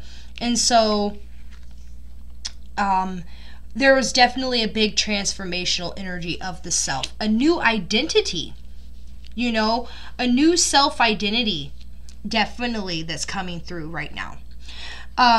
Maybe through your, you know, your friends, your interests, what you do for fun, or how you spend your time, and thinking more about your future, thinking about what it is that you want to accomplish, what it is that you want to learn. There's a big fire element that's coming through. This Scorpio energy is really powerful for you at this time. There's a big sense of like Kundalini awakening, inner awakening, higher evolution, and having hope for the future, having faith, and, you know, just sort of evolving and taking flight and going into who it is that you truly want to be. All right, and then we have the Two of Air. There's obviously, you can see here, a balancing between the light and the shadow, the light and the dark, okay? We have to have a balance, okay? We can't be all in the light and we can't be all in the dark, but this transformational energy can be about bringing balance to your life, finding harmony in what works for you, and coming into an alignment and sort of creating this yin and yang energy between the masculine and the feminine. Notice how it's like very aligned here in the center with these activated energy points. And but also, you know, the Two of Air can be about making decisions, coming to a point of having to make a choice, you know, and finding a balance. All right, so thinking and about what it is that you want, weighing your options, you know, and do I go left, do I go right, you know, all that type of stuff. So weigh your options, really think things through, you know, but you have to keep a balance of what works for you. And then you also have the Ten of Water, which also came up earlier as well for another sign. But this is sort of like an emotional completion. What makes you happy? You know, what makes you fulfilled? You know, coming to a sense of completion and understanding of who it is that you truly are. You know, Cancer, you're very, as a water sign, you're very nurturing, you're very caring, and this is you watering yourself, okay? Nurturing yourself, okay? This isn't always about, you know, everybody else. This is a lot of relationship stuff that we have just moved through when it comes to like Libra, you know, but this is the relationship you have with yourself, and filling your own cup and nurturing yourself and having compassion for yourself and love for yourself, okay? You know, and all that stuff, and the mothering nature. I have this very strong mother energy, because when I see the sea turtle here, there's like an old indigenous creation story where the earth was you know, created on the back of a sea turtle, you know, so there's very much a lot of creation energy that's going on here, especially, you know, with the moon this week moving through the sign of Pisces. You know, there's a lot of creative energy in this, okay? So you can be feeling very creative at this time, very artistic, you know, and this, you know, very empathic, very spiritual, and, you know, being that it's in your 9th house of higher education and religion and travel, you know, just wanting to create something, you know, or dreaming about something when it comes to learning more and studying more and just going deeper into that part of yourself that's going to help heal you and guide you along in your transformational journey. And then we have star ancestors, hidden secrets, lost wisdom, look a little deeper. Okay, so there's an alignment here with the Great Pyramids, okay? And then it's showing Thoth, the god of wisdom. And then I'm not really sure exactly who these ones are, but it's just got this lot of ancient knowledge, ancient wisdom that's coming through. All right, and that could be a part of this transformational energy, you know, and this healing energy. And, you know, hidden secrets, lost wisdom, look a little deeper. That could be also being that it's activating your 9th house of higher education and religion and travel. You could be inspired to really, like, you know, study ancient, you know, alien, what's the word I'm looking for? Civilizations, you know, occult knowledge, you know, studying things like that. and sort of just being called to that. There could be messages in that you've been looking for, and you're feeling really attracted to that kind of stuff right now, Cancer, that can really help guide you and move you along in this major transformation, in this change. Star brothers, Horus energy, protection, loyalty, safety, and trust. Okay, so the masculine energy is sort of coming through here for you, but this is sort of like taking charge of what it is that you want and standing strong in who you are. Like, you know, I just sort of have this sense of like this brother here. He's just like, he's gained his wisdom, he's gained his knowledge. Now he's using all this wisdom to empower himself, and he knows who he is. He's rising up into his higher self, and he's surrounding himself with people that he can trust and people that he can work with, especially since, you know, like I said, the lunar eclipse is in your realm of friends and group associations, and letting go of old hobbies, old patterns, you know, things that you know, maybe some laziness. There's this like starting to take things seriously, surrounding yourself with serious people, maybe joining some sort of new brotherhood, new club association. Like maybe you've been thinking about like joining some sort of society that could also be related to the gaining of higher wisdom, sort of like a Freemasonry type of vibe, like maybe being called to these societies or researching these societies, you know, and gaining a new brotherhood connection or relationship through these societies, okay? And whether or not you're a male or female, it doesn't matter how you identify. We all have masculine and feminine energy, but the energy that's coming through right now is very masculine. And but there are this urge to sort of surround yourself with people that will have your back, that are going to guide you the right way, people that you can trust and be safe around, that are going to protect you and guide you along in gaining this wisdom and gaining this knowledge, and sort of coming into this balancing effect of making a decision and making a choice. You know, maybe you've been thinking about this for a while, of like, you know, I'm ready to move into this next level, but you've been holding yourself back.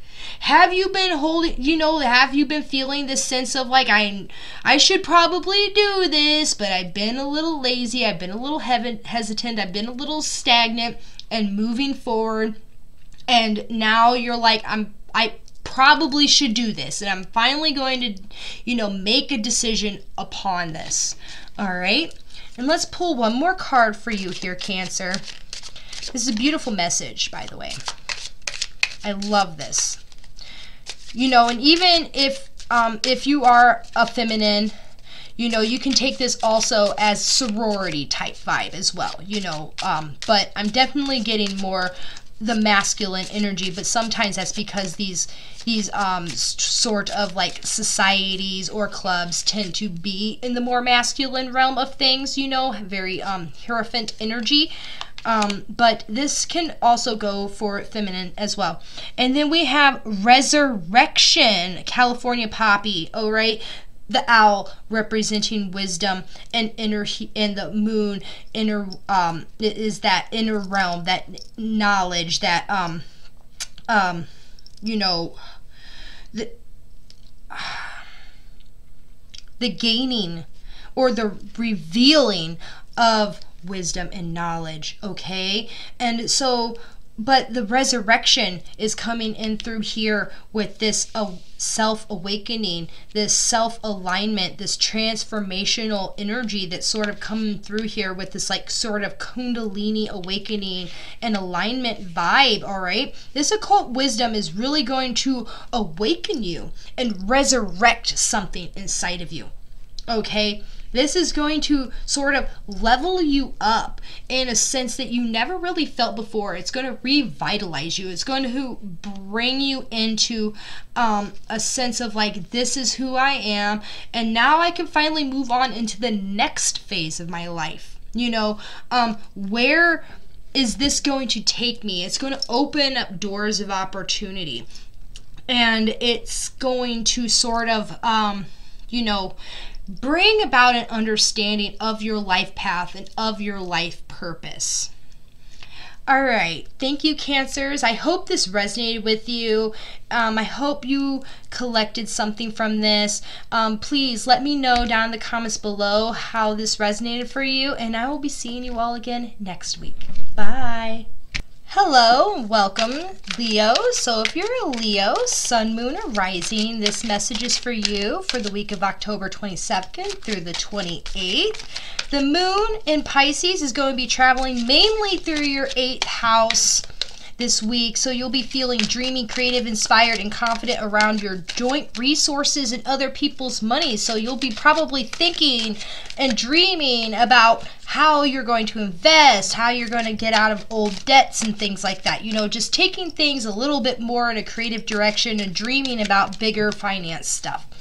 And then the sun in Scorpio is going to be moving through your 4th house, so expressing your desires with intensity, will, and passion around your home, property, family, parenting style. And what is changing the lunar eclipse in Taurus is going to be in your 10th house. So what is changing and moving towards your future and destiny around career, status, and recognition, and you'll be letting go of old home and family. So maybe thinking about moving, you know, where are you moving towards? Towards your career, what it is that you desire, you know, dreaming about bigger resources, like how are you going to fund this career change or fund this change in home. You know, there could be a change, letting go of, you know, family members that, you know, you're like, I'm done with this, or, you know, your old home, such as, are you ready to move away from where it is that you're at? You know, you could definitely be thinking about the actual property, the actual home that you're in, and ready to sort of just evolve into that next phase of your life, or really just going after what it is that you want. Like, do you want to move? Like, there's probably, like, if you've been living in an apartment and you've been living in the same apartment this whole time, and you're like, I want to get my dream home. How can I get my dream home? How can I get a loan for that? All right. Now we have coming in here, we have the card of emotions. All right. We are seeing sort of like this balancing. All right. The sword of truth is in balance. All right. Down here, she's sort of like, you know, looks like she's stressed, look like she's worried, look like she's been overwhelmed and doubting herself. But then there's this like rising above. Okay. Balancing those emotions so that you can truly feel, you know, working on that mindset. All right, working on what it is that you truly want, what it is that you truly desire, and, you know, feeling in alignment with that. You know, this evolution of, like, you know, thinking about your resources and your career and wanting to move forward in that career and wanting to move forward, going into that higher level, or doing what it is that you're meant to be doing, and working on that emotional, mental balancing of, you know, what it is that in your mind that you need to work on in order to truly manifest what it is that you want and find fulfillment and finding happiness and all that stuff. And then we have knowledge, wisdom, okay? Looking into things, all right? putting that wisdom into action. Okay, maybe this balancing the mind and balancing the heart and working on all that mindset stuff and emotional stuff, all that work that Leo's, when Venus was in retrograde and then moved out of the sign of Leo and into the sign of Virgo. Leo's went through a lot of stuff this over the summer and stuff. And so, you've gained a lot of wisdom. You've gained a lot of knowledge through this movement of Venus, especially for you, Virgo. And through all this knowledge and wisdom that you've gained, you're now able to apply it. You're now able to actually use it and find fulfillment in your life. And then we have the Three of Fire. Okay, now it has this very much Fool card energy. Okay, this need to take action, this need to start something new. Okay, that, like I was saying, there could be this beginning a new step forward in your life, this new step forward in what it is that you want for your home and your family. This going on a journey feeling of pack your bags, Margaret, we're traveling. Okay, we're going to make it happen. There can definitely be a sense that you are ready to move and go somewhere. All right, you're ready to travel. You're ready to go after what it is that you want. Let's pick up and let's go. That's what Leo is saying right now. You're using all of your resources, and that's great because, the full moon in Taurus is all about using your resources, all about making a way for yourself and working hard for yourself, all right? So, you've been doing a lot of work around that mindset, around knowing what you're worth, using the knowledge that you've gained through this big transit that we have gone through. Forge, don't follow. Take the lead, start something new. Pave a new path, be the leader you wish you had. Leos are very representative of the leadership quality, okay? Taking things seriously, okay? And then we have deep cellular healing. I feel like these need to be switched just because. Deep cellular healing, Arcturus energy, physical and emotional healing. All right, we have these emotions. We have this healing energy going on here. All right, activating, taking all that knowledge, doing all that cleansing and clearing, and really focusing on taking care of yourself. All right, because how are you going to be a great leader? How are you going to be able to, level up in your resources? How are you going to be able to level up in your career? How are you going to get that better house or that better job, making more money and stuff like that, if you're still emotionally held down to the past or emotionally held down by all of your baggage? And I know you've been working through this, and this is more of a moment of saying that you are finally taking this healing seriously, and allow these powerful light codes to really come in, this divine spirit energy to come in and just do that deep cleansing that you need to do to really wipe that state clean, and to really raise your vibration, and to really raise your mindset, and to really evolve into that next level of self. Everything is about vibration. All right, and so getting in alignment and being healthy and nurturing so that you can have the physical strength to be a great leader and to forge the path that you want and to be able to go do the things that you want. It's like you have all this wisdom and all this knowledge and all this, support around you, and it's finally all starting to come in for you. All right. And to just really go after what it is that you desire.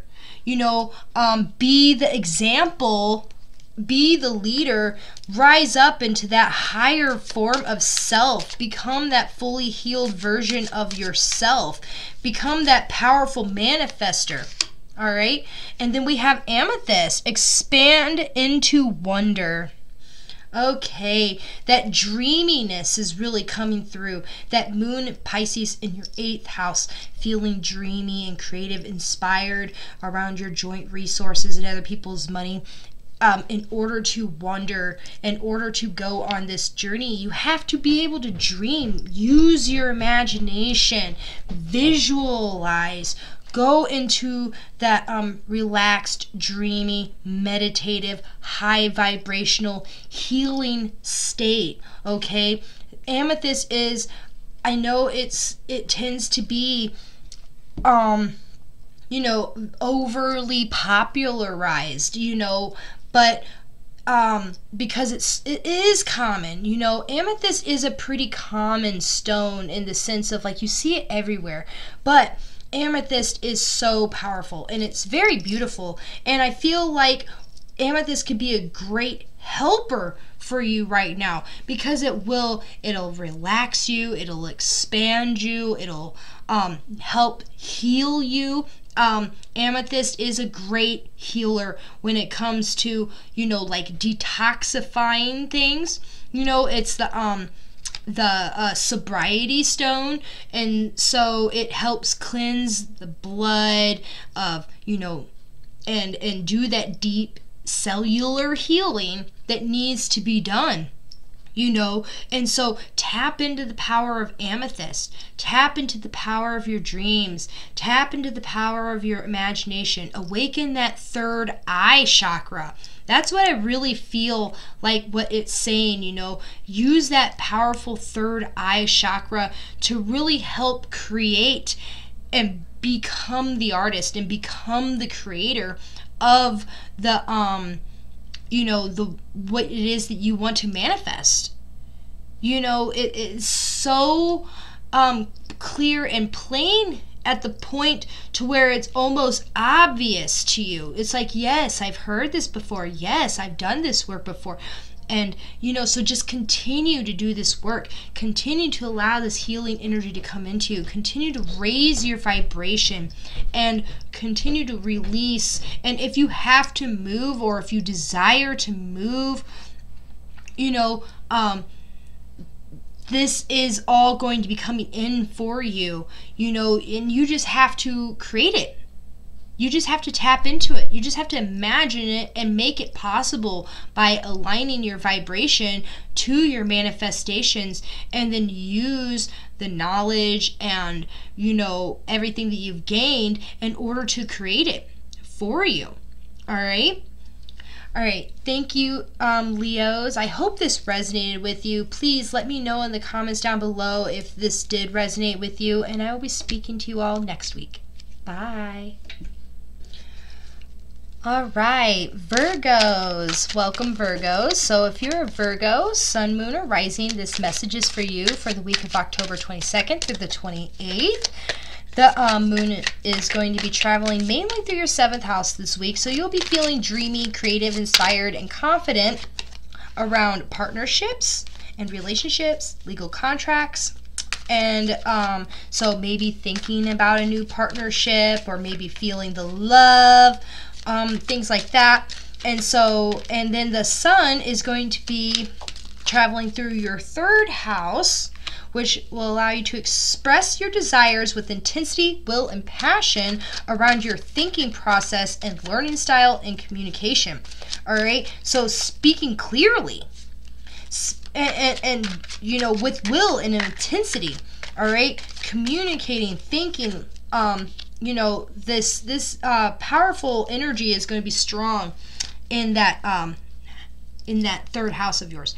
All right, and then the lunar eclipse in Taurus is going to be in your 9th house. So what is changing and moving towards your future destiny in your career status and recognition, and you'll be moving towards letting go of your old self-talk, thinking, and learning patterns. All right, so how you've been talking to yourself, or old ways of communicating, you know, really evolving into a better way of communicating.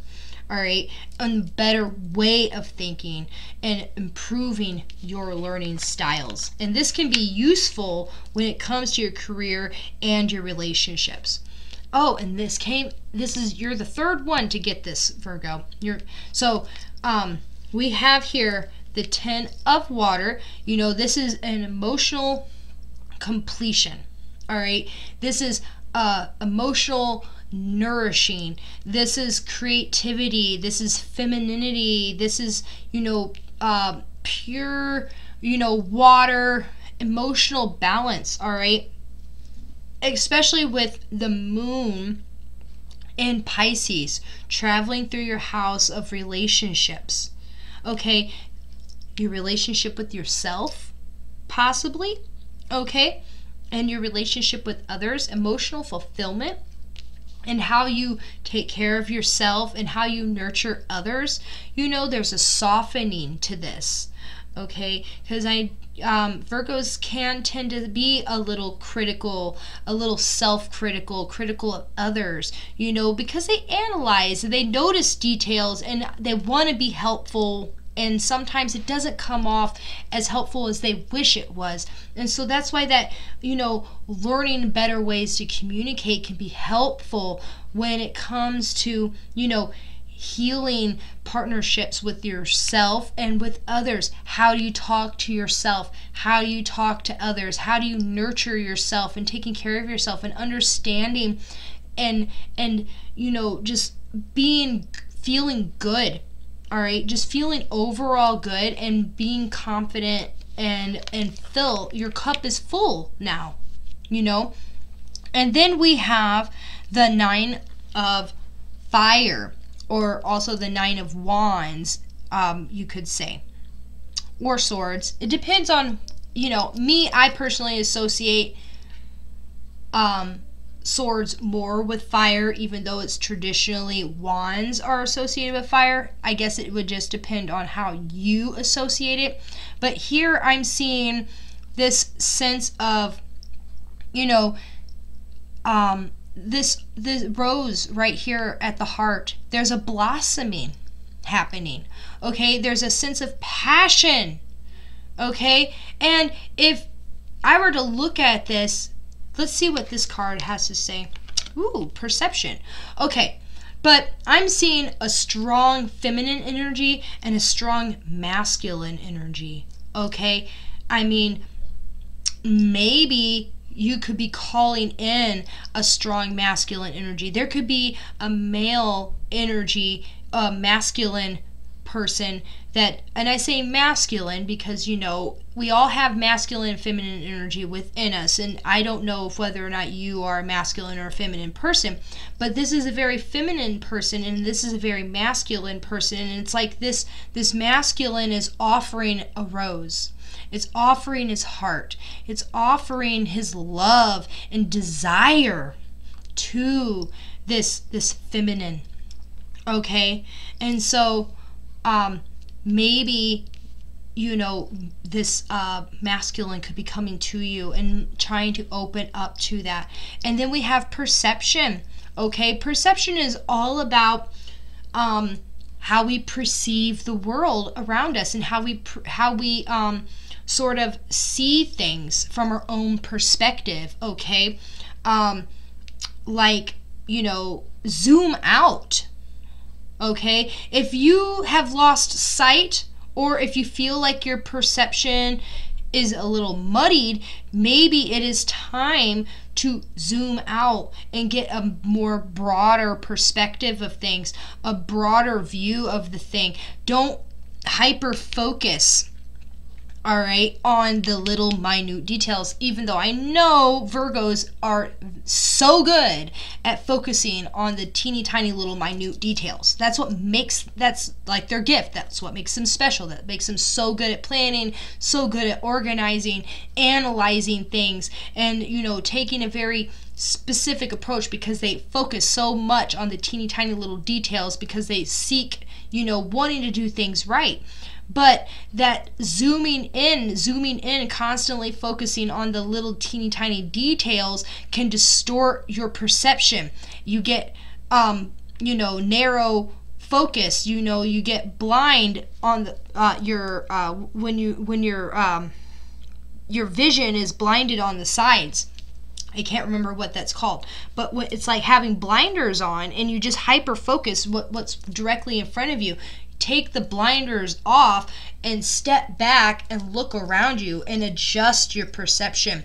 And then also maybe looking at things from a different perspective, like thinking about it from someone else, wearing someone else's shoes, and thinking about how they feel, thinking about how they look at things, and not just looking at it only from one-sided way of looking at things. All right.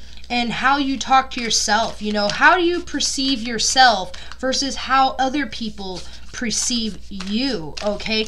People can be looking at you, like this masculine here with the rose, okay? Ready to see you as a beautiful creature, ready to give a rose to you, ready to give their heart to you, ready to give their passion and their desire to you. And the way you talk to yourself and the way you perceive yourself, you go, do I deserve this rose? Am I worthy of this rose? Or do you are having too high of standards for the man with the rose? And then we have empathetic starseed, energetic sovereignty, absorbing what's not yours. Okay, so be careful at this time of absorbing other people's energies. Okay, take care of yourself, nurture yourself, put up your boundaries. Okay, know what you deserve. Don't allow others to take advantage of you. All right. Do your cleansing, okay? Set up your protection, shield if you have to. Don't let people suck you dry, okay? You can be such a good person, Virgo, and you care and you want to just give, but you can't just give all the time, because people just want to absorb, but they don't want to fill your cup back up. And then we have Mentakin, longing for home, belonging, the original light workers. All right? So more powerful water energy is coming in for you. And there can be a sense, like it was saying, a sense of like, I don't belong here, a sense of longing, all right? A sense of wanting to belong, but not knowing if you actually belong, all right? And because if we look at starseeds, starseeds are souls that have been seated here on planet Earth at this time to help heal and evolve the consciousness and the vibration of the planet, and to help take humanity into that new Earth, okay, into that higher evolution. And so this sense of coming from another source. Our souls were not originally of planet Earth. We came here on a mission. We came here on a purpose. And so this light worker mission can make us feel very alien here on Earth, and Earth is more of a school. It's Earth school. And so, do your best to really sort of connect with the element of Earth right now. I feel like, or using the water, the element of water right here, because Mentakins are starseeds that came from, Mentakin is a planet that was nothing but water, or mostly water. It was a very water-based planet, and it was the purest waters in the solar system, and it's supposedly the planet that seeded the waters that we have here on Earth. Like, they brought their waters to seed water here on Earth, and so our Earth's source is from these waters. And so using water to help cleanse and purify and nurture, really taking care of yourself, doing those, taking baths or showers, or doing whatever it is that you can do. If you have blessed moon water, use water as a form of manifestation, for a form of healing. Water can be a very helpful tool for you, Virgos. It can be a very powerful tool and often gets overlooked, okay? And it can be very helpful for you at this time. All right, and let's get one more card out for you, Virgos, and see what messages are coming through for you from Spirit. Ooh, once again, we have garden quartz, so there are worlds within you, all right? Just like with Geminis, when I mentioned this before, as you can see here, I have a piece of garden quartz on my thing over here to help me keep my notes straight. But garden quartz is a clear quartz, or quartz that's, you know, infused with a bunch of different like mineral deposits and things like that. And it reminds us that our imperfections can make us beautiful. All right, because all these different mineral deposits that are inside of the quartz, obviously the quartz is no longer clear and it's no longer pure. All right, but it's these impurities and these imperfections that actually make garden quartz so beautiful, and it's a part of the story. All right, and I know Virgos, they can often be associated with purity because they are the sign of the Virgin, and the Virgin is pure, as you would say, you know, untainted. The waters of Mintakan are pure and untainted, and so there's this, like, you know, holding the self up to such a high standard of wanting to be pure and wanting to be perfect and wanting to be clean, and then seeing all these little imperfections and thinking, oh, I'm not good enough, I'm not, you know, I have all these, you know, self-criticizing, you know, old self-talk, these old, you know, how you feel about yourself and how you talk about yourself, and not realizing it's that perception of thinking that, you know, these make me ugly, but really that's what makes you unique and that's what makes you beautiful. All right, and that these little imperfections, these little quirky things about you that make you unique and make you beautiful, you know, could be this masculine energy looking at you and going, oh my God, I love garden quartz. Garden quartz is so amazing and so beautiful. I love it. I just have to have it, you know, and you're looking at yourself like, oh, I'm muddy, I'm dirty, I'm not this, I'm not that, or I am this and I am that, and you know, not looking at yourself as good enough.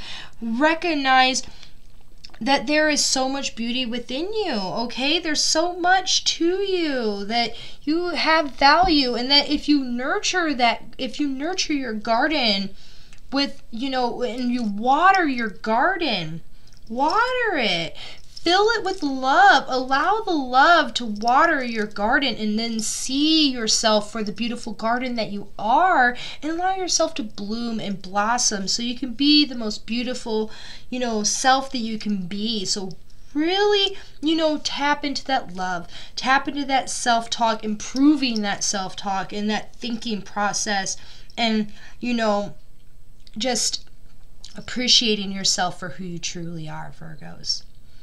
All right, thank you, Virgos, for listening, and I hope this message resonated with you. Please let me know down in the comments below what you thought, and I will be seeing you all again next week. All right, Libras, welcome. So if you're a Libra, Sun, Moon, or Rising, this message is going to be for you for the week of October 22nd through the 28th. And the moon in Pisces is going to mainly be wandering through your 6th house this week, so you may be feeling dreamy, creative, and inspired, confident around your work environment, daily routine, and health. So really, you know, trying new things to make things work. And then the Sun in Scorpio is going to be traveling through your 2nd house, so expressing your desires with intensity, will, and passion around personal finance, possessions, earning potential, and spending habits. And the lunar eclipse in Taurus is excuse me, going to be in your 8th house. So what is changing and moving towards your future destiny around joint resources, other people's money, and letting go of old spending habits and possessions. Excuse me.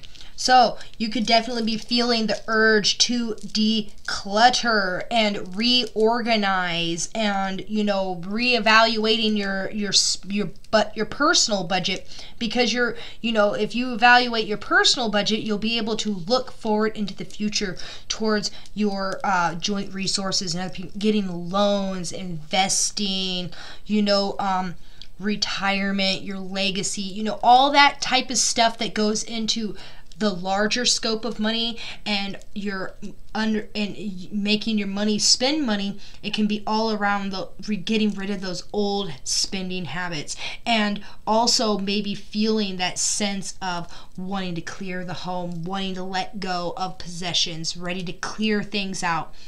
Especially with it being in your work and daily environment, you could definitely be feeling creative. You wanting to rearrange. You know, it all starts with wanting to rearrange, and then once you start rearranging things, Libra, you start to realize, oh, I don't have room for all these, you know, things, and I want my house to feel clean. I want my house to feel balanced. It's feeling a little bit too much for me. Why did I spend my money on this when I didn't need it? And what do I do? So that's, you probably going to be feeling that. All right, and so we have the 5 of Fire. So there can be a little bit of conflict coming through here, a little bit of aggression, a little bit of frustration, but, you know, there's a lot that's going on when it comes to, you know, relationship stuff with, you know, where Venus is at and things like that, and where Mars is at. You know, that Mars, that Scorpio energy could be really coming through for you this week, Libra. And I know you don't really like that kind of stuff, because Libras do prefer balance and harmony, but, you know, so just trying to be aware that some people may be getting frustrated and to not come off passive aggressive, you know, and to really just try and find the balance, like I was just going to say. And then I flipped the card and we have the 6 of Air. And as you can see, this is very Libra. There's this balancing, and notice that, like, this little, like, wand thingy that she's holding. I don't know exactly what you would call this, but it's kind of like a wand, but it's got like 2 wings. It almost looks like it would be a scale. All right, so we're balancing the light and the shadow. We're coming to a decision. We're coming to harmony. So even though things might be, you know, you might come across this sense of frustration, but you're like, no, we're going to find peace. We're going to find harmony. We're going to find balance. We're going to come to a resolution on things. And I'm going to look at things from both sides. You know, so it works for everybody. You know, you're going to come through as a strong, powerful Libra right now, and really kind of just like bring it all in together, and like you always do, and then union. Okay, so more balancing energy that's coming through. It's very similar here, you know, in imagery. We have a very similar imagery going on here, but there's a union of the masculine and the feminine, a union of the earth energy and sky energy. You know, there's a union of love. There's a union of coming together, you know, and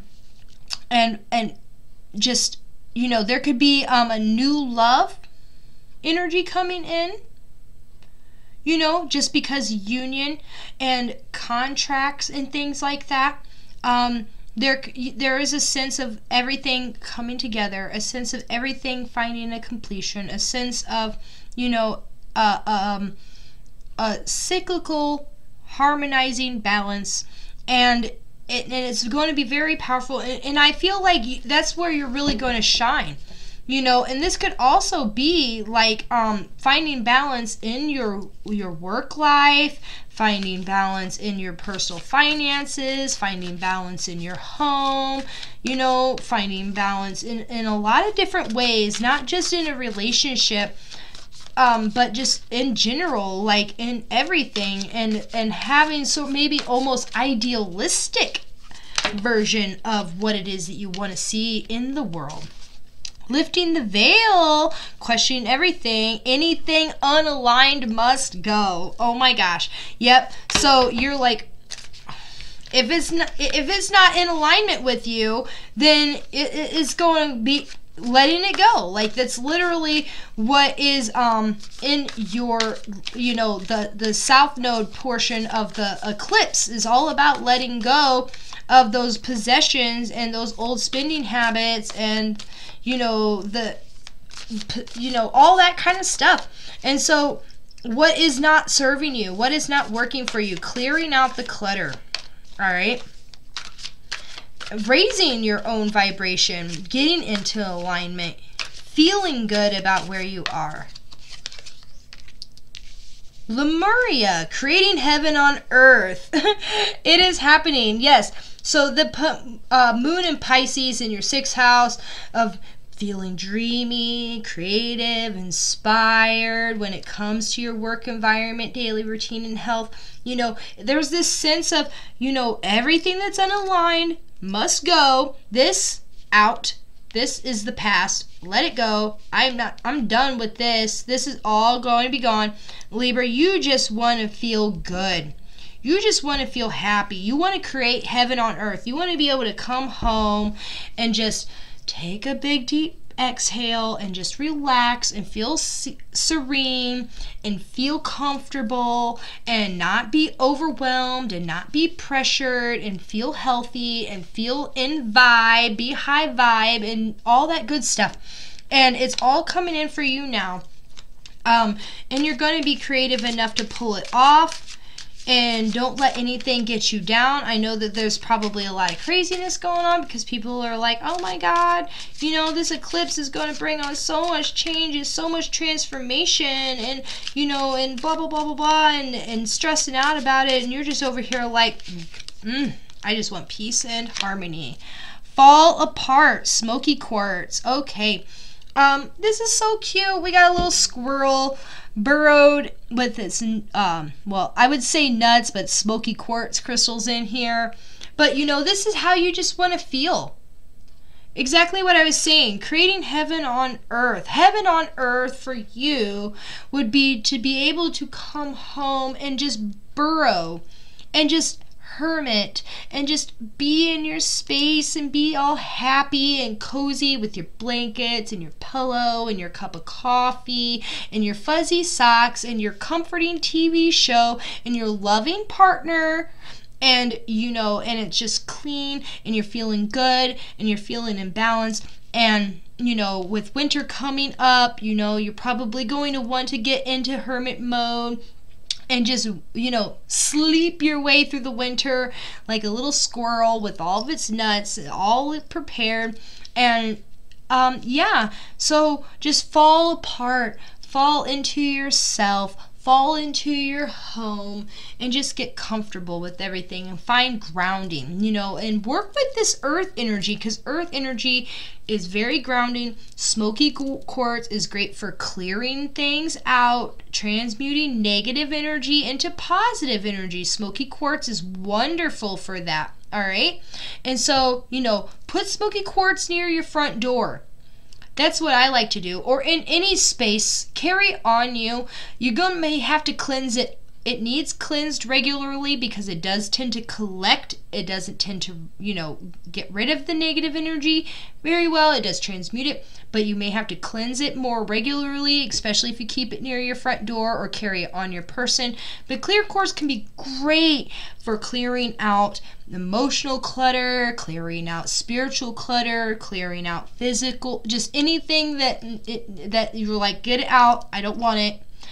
Smoky quartz will help you with that, all right? All right, thank you, Libra. I hope this resonated with you. I hope this helped you in any sort of way. Please leave your comments down in the comment box down below, and I will be speaking to you all next week. Bye. All right, Scorpio. Welcome, Scorpio. So if you are a Scorpio, Sun, Moon, or Rising, this message is for you for the week of October 22nd through the 28th. The moon in Pisces is going to be traveling through your 5th house, so you'll be feeling dreamy, creative, inspired, and confident when it comes to children, hobbies, sports, creativity, anything that you want to do for fun. So trying new creative projects, you know, things like that, you know. And the sun in Scorpio is going to obviously be in your 1st house, and then the lunar eclipse in Taurus is going to be in your 7th house. So what is changing and moving towards your future around partnerships, relationships, legal contracts, and letting go? What are you letting go of? What is this lunar eclipse?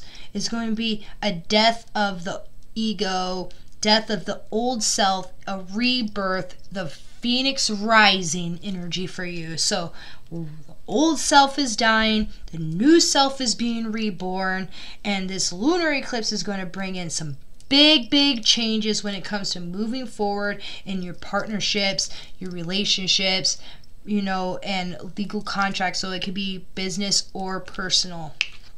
All right. And then, the first card you got, Scorpio, is love. And I think that's so beautiful because it's like, what was I just saying? You know, it's changing around your relationships and partnerships. You're finally going to be moving towards love, opening up your heart to love, and feeling dreamy and creative when it comes to, you know, your art skills or what you like to do for fun, you know, and you know, you're going to be feeling yourself, and the love energy is just so strong and potent for you right now.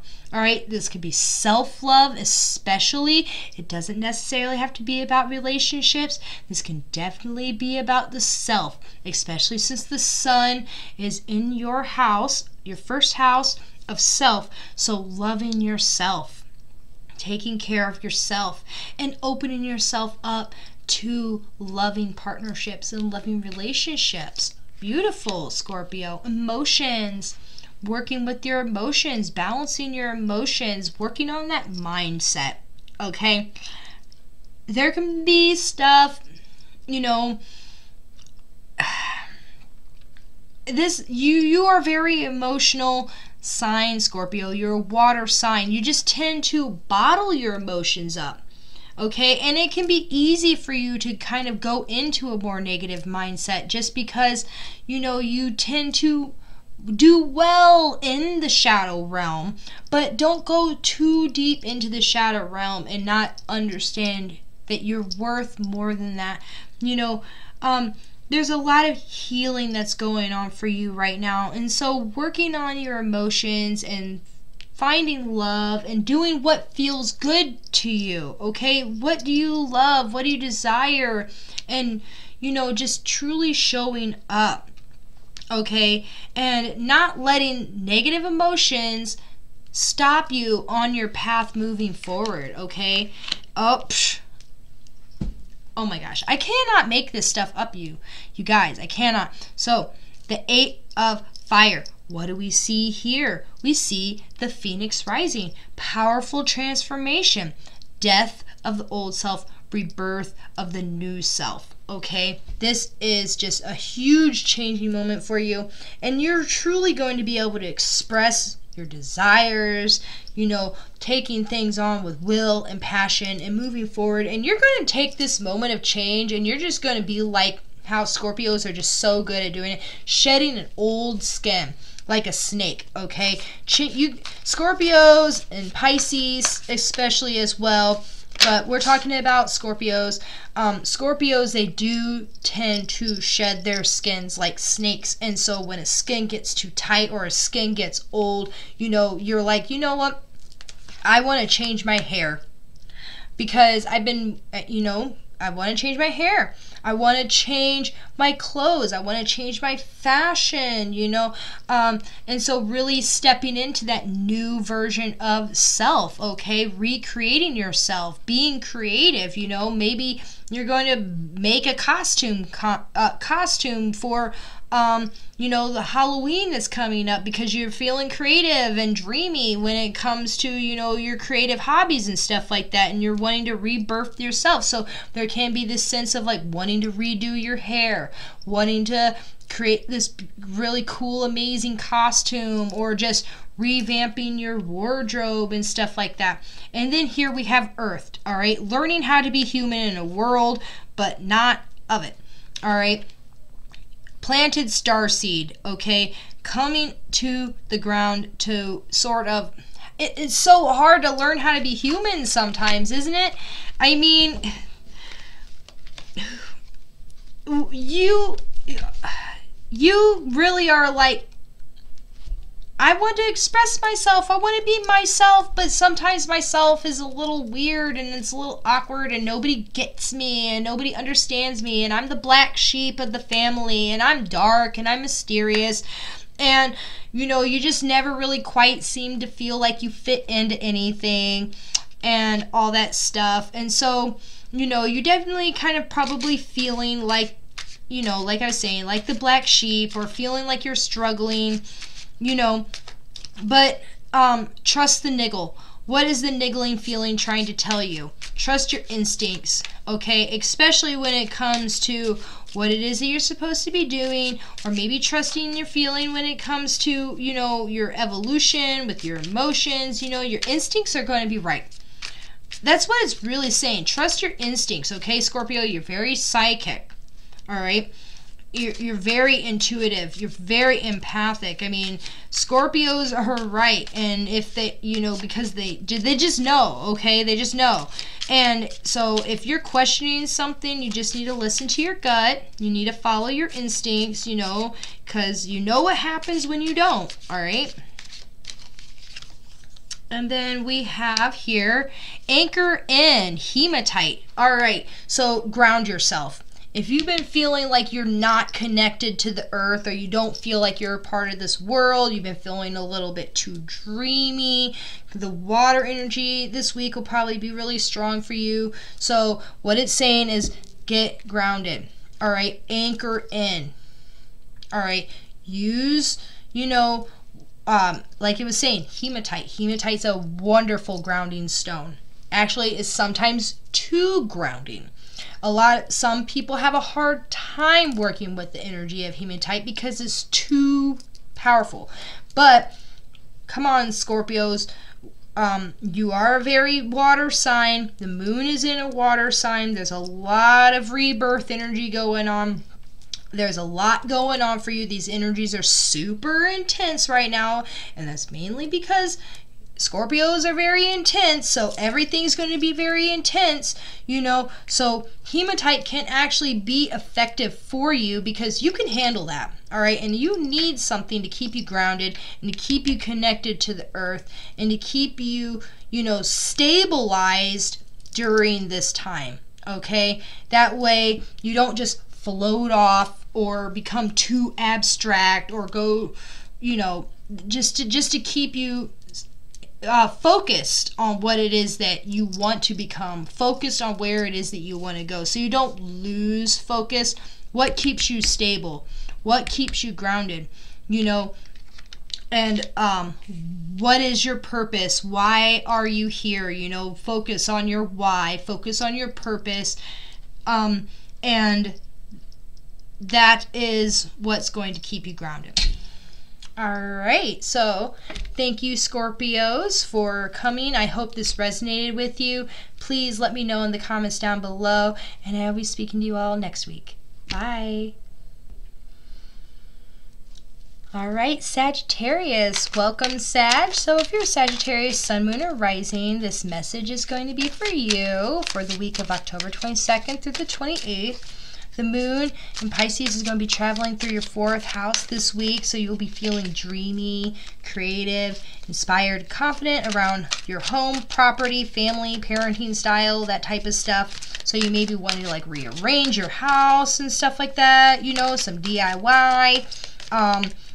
The sun in Scorpio is in your 12th house, so expressing your desires with intensity, will, and passion when it comes to your subconscious, spirituality, hidden desires.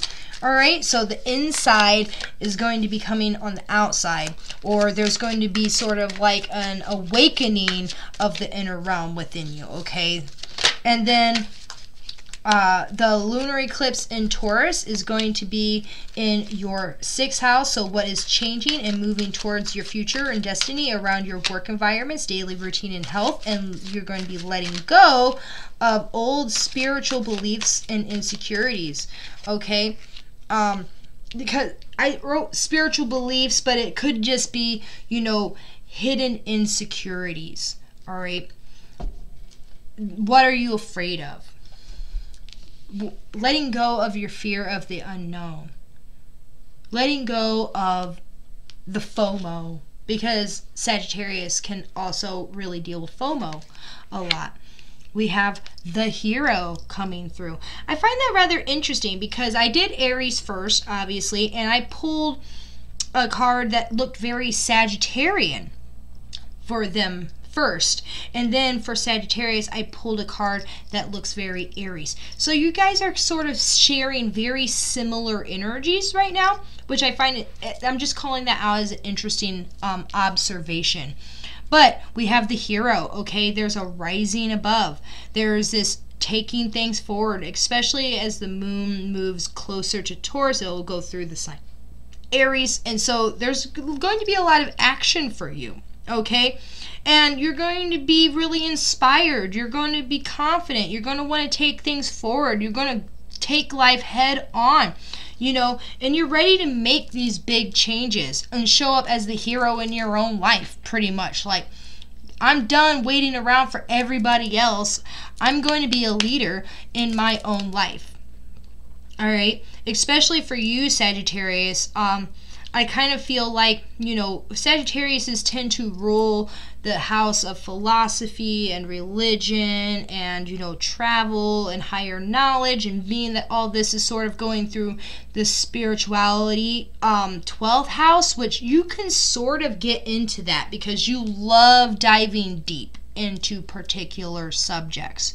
Okay, and this sort of diving deep and expressing that passion through spirituality and hidden desires is sort of giving you a strength here. It's sort of giving you this fire to be the hero in your own life and to stop waiting around for everybody else to tell you what to do or tell you what to believe. It's like, I know what I'm doing.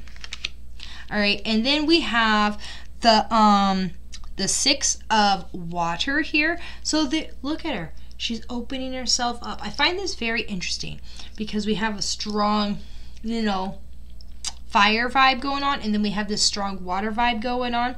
All right, that Pisces moon is really going to be interesting for you this week because it's going to be like a calling you in. That creativeness is going to be calling you in to your home and to your family, and it's like beckoning you. There's like a sense of generosity, okay? A generosity that's like welcoming others in, and a receiving of generosity. You can be, you know, a generosity of the heart, of gifts, of love, of abundance, you know. And it's almost calling in and just being very welcoming and emotionally well, okay? And that could also be a part of why you want to change, you know, those daily routines and work environments and stuff as well. Because if you don't find balance, if you don't feel welcomed, if you don't feel like it's reciprocating to you, you know, then it's not going to feel welcoming. You want to feel welcomed. You want to feel supported. You want to feel called in. You want it to be, you know, opened up with heart. And then we have the Sage, okay? The gaining of wisdom, the gaining of knowledge, going deeper in with them, especially with letting go of, you know, maybe old beliefs, Okay, what you thought you knew, what you thought you believed, that's all going now, because you are going into that next realm of understanding when you're diving into those that hidden realm, that spiritual and that subconscious, the unknown, the occult, okay, and finding deeper hidden wisdom. All right, and so, you know, working through all that and sort of looking deeper, looking for more, finding guidance, lighting the path within. You know, there's very much this hermit mode that's going on right now that I'm seeing here. A lot of hermit mode. And that's not a bad thing, especially as we move in through winter. I can see you doing a lot of studying and a lot of research and a lot of just, you know, maybe, you know, learning things that you never thought you knew before. And so it sort of restructures your philosophies and restructures your mindset around things. Okay? And you could also be finding a mentor to help guide you and teach you more about things too. A mentor could definitely be coming in for you right now.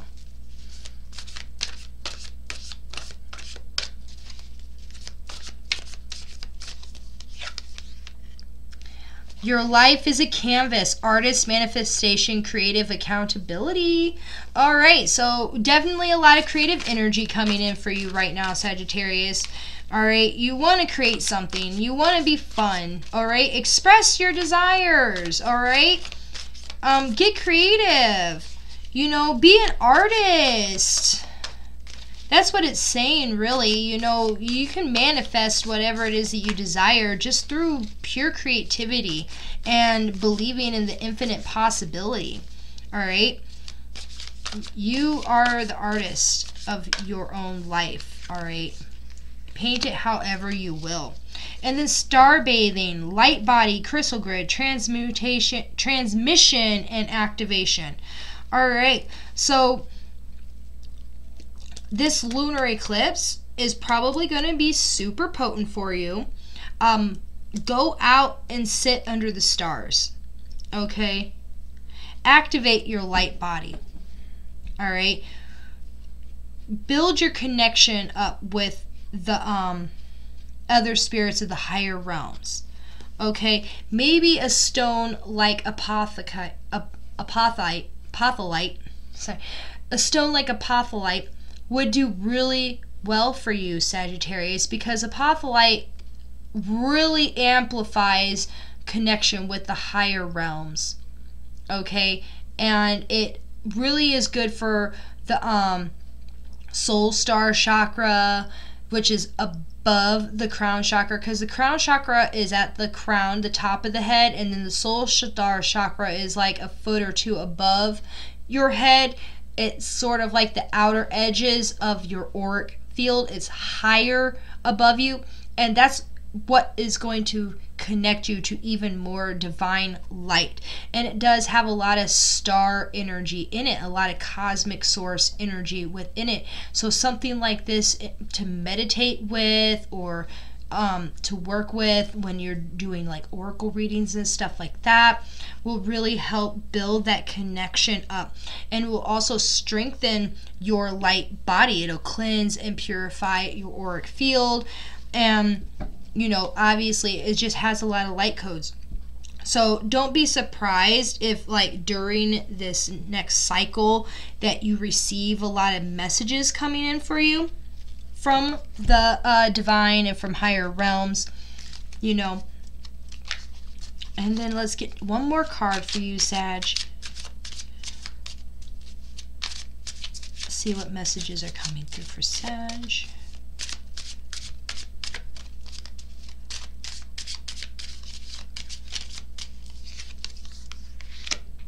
Green fluorite. Is this mine? Ooh, interesting. And so also, if you notice in the background, we have a web, like a spider web. And that is always a sign of creation for me. So the creativity is definitely coming through. Green fluorite is also related to the heart chakra. So a lot of, working with the heart chakra healing. I love that it's sort of aligning with this water energy here, because it can also help with, like, this color is close enough to the throat chakra that it could also be sort of used with the throat chakra. But this green fluorite, it's reminding us to open up our hearts. Is this mine? Letting go. Letting go of those insecurities and those old spiritual beliefs, or those old beliefs in what it's like, I thought I always, it's like we learn these things throughout our lives where it's like, it must be true, but, it could just be something that we picked up along the way and we never really decided to go against it. But it never really truly felt like it belonged to us, So reevaluating,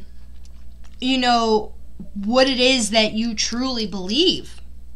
And asking yourself, is this mine? Does this belong to me? Especially like other people's emotions too, like that can be going that way as well, like when you're empathic and you're sensitive and you pick up other people's emotions, sometimes you have to go like, is this mine? Is this feeling my feeling, or is it somebody else's feeling? Am I feeling someone else's emotions? So recognizing your own emotions from someone else's emotions and helping you balance that, all right, and to help sort of like protect you and guide you and support you in that sensitive, heart-opening generosity, because we want to be generous and we want to be giving, but we also want to be careful not to pick up other people's garbage for them. All right, we're not the local trash man carrying around everybody else's garbage for them. Okay. All right, so thank you, Sag. I hope this message resonated with you. Please let me know in the comments down below how you feel about it and if it resonated with you. And I will be speaking to you all next week. Bye. Welcome, Capricorn. So if you're a Capricorn, Sun, Moon, or Rising, this week's message is for you for this week of October 22nd through the 28th. The moon is going to be traveling mainly through your third house, so you may be feeling dreamy, creative, inspired, and confident in around your thinking and talking style and processes. So, really, thinking creatively, talking creatively, being an inspired communicator, confident in your talking and thinking processes. You're going to be very creative in the way that you communicate. And then your the sun in Scorpio is going to be traveling through your 11th house, so expressing dreams and your desires with intensity, will, and passion with friends and group associations. So really, who you associate yourself with and who your friends are around you and all that stuff. And then the lunar eclipse in Taurus is going to be in your 5th house. So what is changing and moving towards you and your future destiny around children, creativity, sports, your hobbies, what you like to do for fun. And you'll be letting go of old friends and associations, clubs. So, expressing your desires about who you want to be around and who you want to be friends, and letting go of those old friends that just aren't supporting you, okay? And so, obviously, here we have the Death and Rebirth card. So this is going to be a huge transformational moment for you, okay, Capricorn? This lunar eclipse that's coming in at the end of the week is just really bringing in that death and rebirth energy for you, okay? This is going to be a lot of changes being made, especially, around who you associate yourself with, what you're a part of, and all that type of stuff, that circle, and how you show up in that circle.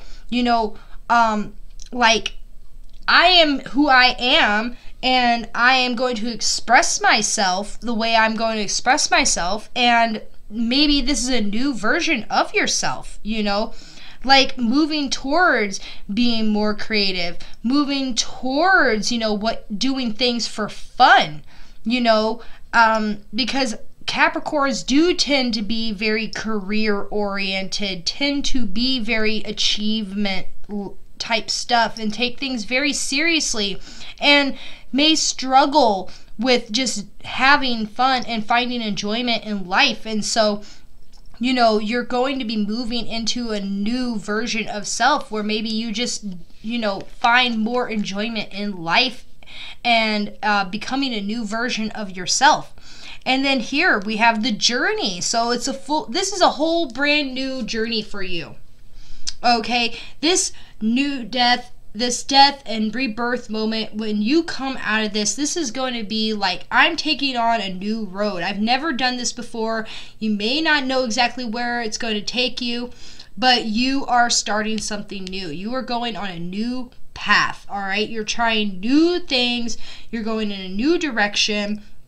And, so you're just going to be starting new projects, starting new everything. And it's like this going into, and it can be scary because maybe you don't know where it is that you're going, but you know that this is where you need to be going. And then we have the Four of Earth, which is great for you, Capricorn, because you are going to have a solid foundation out of this. You're going to, you're feeling secure in yourself. Okay, confident in yourself, prosperity, abundance, and,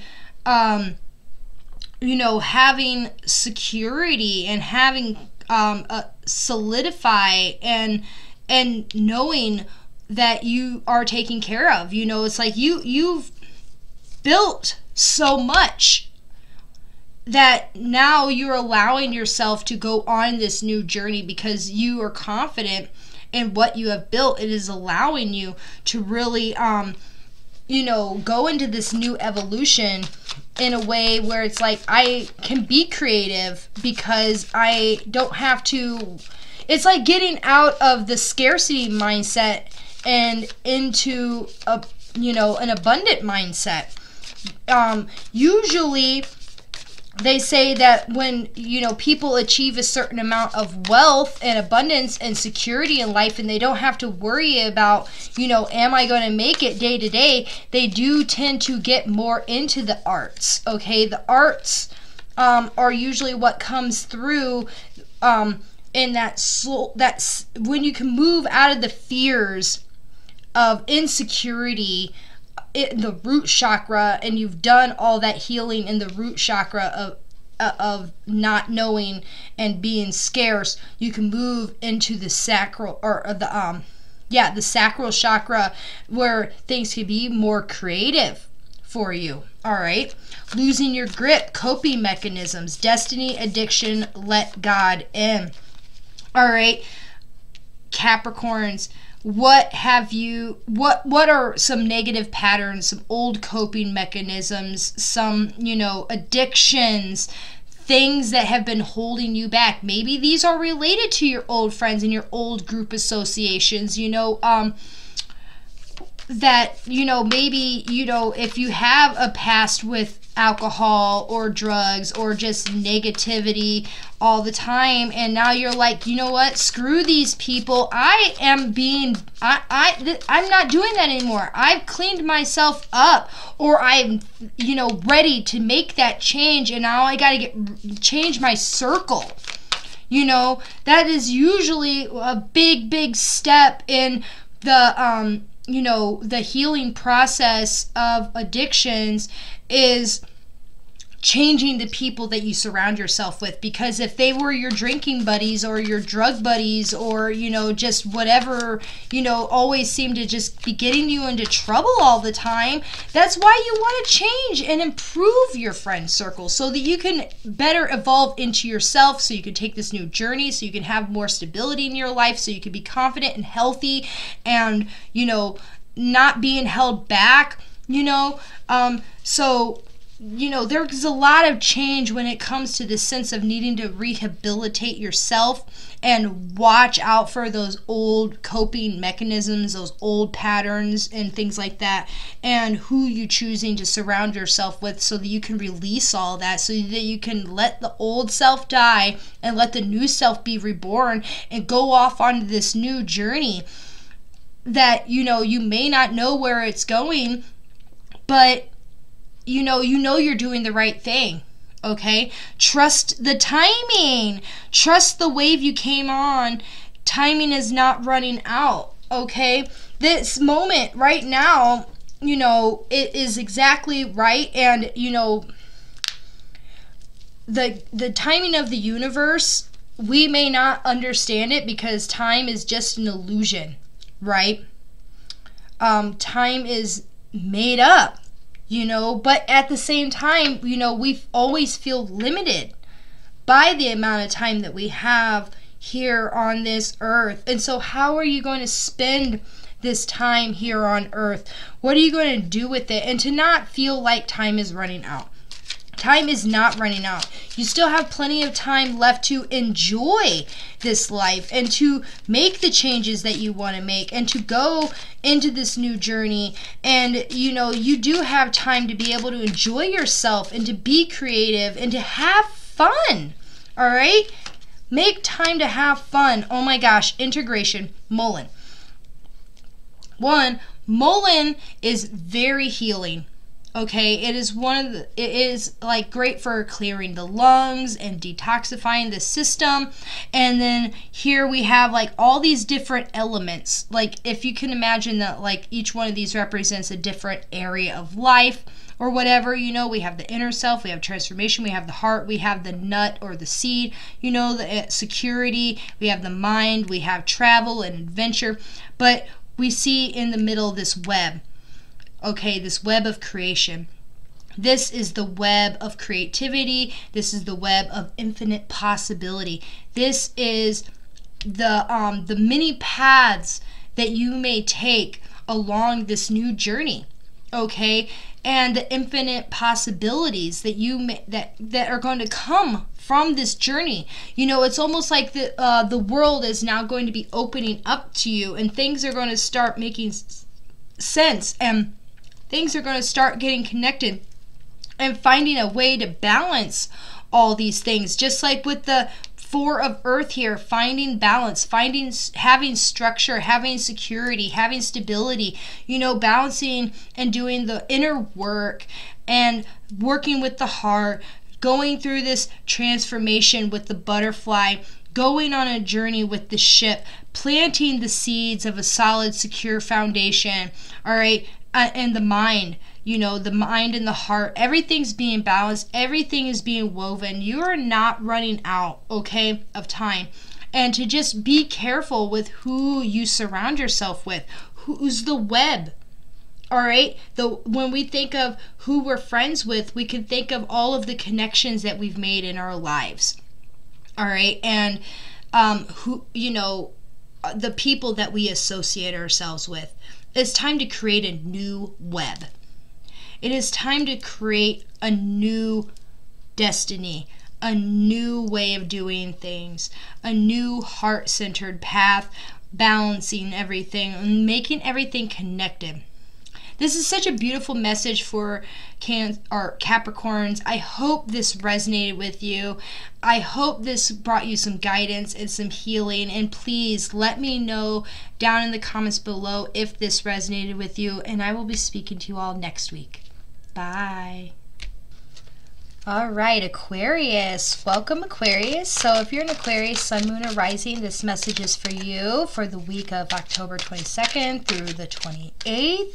The moon this week is going to be traveling mainly through your second house, so you may be feeling dreamy, creative, inspired, and confident in your house of personal finances and possessions, earning potentials, spending habits. And so, you know, doing a lot of thinking and being creative when it comes to all that stuff. And then the sun in Scorpio is going to be traveling through your 10th house, so expressing desires with intensity, will, and passion around your career, status, recognition. And the lunar eclipse in Taurus at the end of the week, what is changing and moving towards your future destiny around home, property, and family.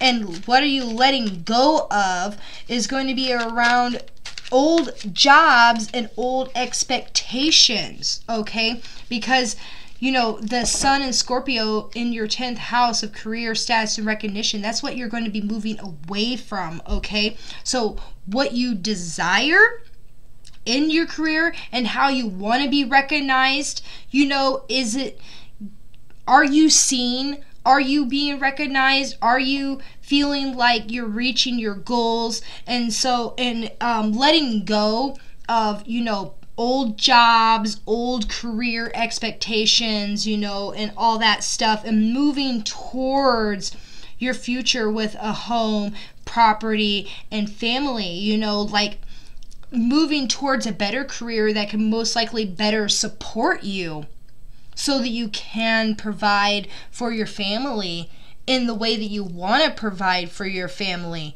You know, if you've always kind of just been job hopping, or you've always been doing jobs that don't pay enough, or whatever that is for you, that's all going to be changing so that you can move more towards security in the home, having a secure, solid foundation with your family and your home life. Oh, so we have here the 3 of fire. And so there's definitely an urge to move forward. This is the beginning of something new. There is definitely going on a new journey, okay? So moving into the future, starting something new, okay? Expressing, you know, the willingness and the drive to get started and to take action, okay? Taking action. Packing your bags, Margaret, we're traveling. That's what I'm seeing here. And that can definitely be towards a new job, a new career, a new destiny, all right? Or anything like that. And then we have the Queen of Water, all right? This is definitely a Cancer card. We have the crab here. And so this could be very emotional for you. But at the same time, you're like, I am looking for emotional fulfillment. I am coming into this moment of like, you know, if this job is not filling me up, and excuse me, if you know, I am worthy. I want something that's going to nurture me and something that I can be proud of, and that is just going to fill my heart and fill my cup and fill my soul. You know, this is very mothering energy. Know that no matter where you go on your journey, you are going to be taken care of, that you are being watched over and guided. And, you know, this can be a very emotional time for you, but you're also emotionally prepared for it at the same time. All right, and then we have the Queen of Fire. So we have two powerful queen energies, the Queen of Water and the Queen of Fire. We have this powerful cat here, the cat of intuition. We have a lot of transformation here with the fire and with the butterflies. It's sort of like you're coming into yourself. You're going to shine. You are going to come out of this, you know, eclipse season so much more elevated and so much higher than you've ever been before, and very much on the feminine end of things, in the sense of like compassion, you know, love, and, you know, just doing what feels right for you, and trusting your intuition, trusting your guidance, trusting the journey that you're on, being creative, just so much wonderful energy here. Cats, I love cats. They're so they're just such beautiful creatures. They can be very healing. Cats are healing through their purring, and their nurturingness, you know, like if you've ever just let a cat lay on you and purr, there's just something healing about that purring vibration that just soothes the senses, you know. So maybe, you know, working with a cat, if you have a cat, you know, allowing that cat to help heal you and heal your energy, healing your emotions as well. See what other messages are coming through for you, Aquarius. Baby steps, action, follow your intuition before it makes sense, okay? So you're beginning this new journey, you're becoming a new version of yourself, and you're raising things up, but don't rush it too fast. Taurus does like to take its time. Taurus does remind us to use the power of patience. You know, to not go ahead and rush everything and expect things to happen overnight. I know you may be feeling inspired and creative when it comes to like your personal finances this week and earning and stuff like that. Like you may be feeling like this urge to quit your job really strongly, and you want a new job, but make sure that you take your time with this like career and job thing, just to make sure that, you know, you're not jumping out of one bad ship to jump right into another bad ship. Okay? It's not just about making sure that you have a job lined up before you quit. It's about making sure that the new job or career that you go into is actually what you want and actually what you're looking for. Okay, and that it's a good option for you, and that it's actually going to get you where you want to go. So pace yourself and try to resist that, you know, that impulsive nature to just do it right away without thinking about it. And then we have Akasha. Your guidance is divinely guided. All right, so you are not alone. All right, you're on the right path, okay? And your spirit is trying to say that you are not alone, that you are surrounded by a lot of support, that spirit is here for you, your spirit guides, angels, you know, ancestors, your higher self, you know, however it is that you look at the divine and cosmic energy and the spiritual realm, just know that you are not alone, that spirit is with you. And that you have a very strong intuition, and that you can trust the steps that you are taking, okay? That, you know, if you're looking for signs, ask for signs, look out for synchronicities, look out for messages and numbers and symbols and things like that. Clear quartz, clarity, the only thing, all right?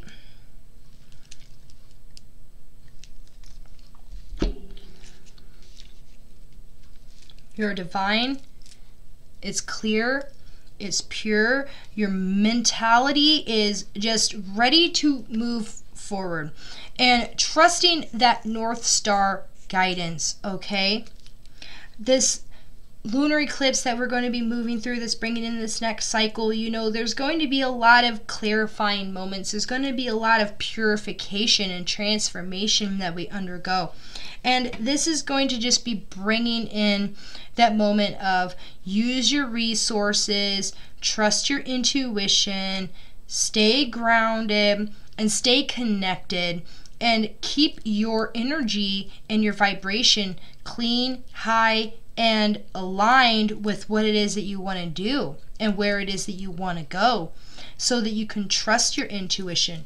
It's like, do all the basic things, use the resources that you have, all right? Don't jump the gun and think that you have to go out and get all the things or do all the things, you know, just take it one step at a time and trust the process and know that everything is going to be taken care of, and to just know your why, know your true north, and just keep heading towards it, and don't take anything less than what is right for you. Anything less, it won't be right. Just, if you know it works, if you know it's right, then do that instead, all right? All right, thank you, Aquarius. I hope this message resonated with you. Please let me know in the comments down below what you thought, and I will be speaking to you all next week. Bye. Hello, Pisces. So if you're a Pisces Sun, Moon, or Rising, this message is going to be for you. I already pulled your cards out, but my camera stopped recording, so I'm going to go ahead and just start off where I left off. So this week, the moon is going to be traveling through your first house, so you're going to be feeling dreamy, creative, inspired, and confident in yourself. You're going to be feeling very much in your zone this week, Pisces.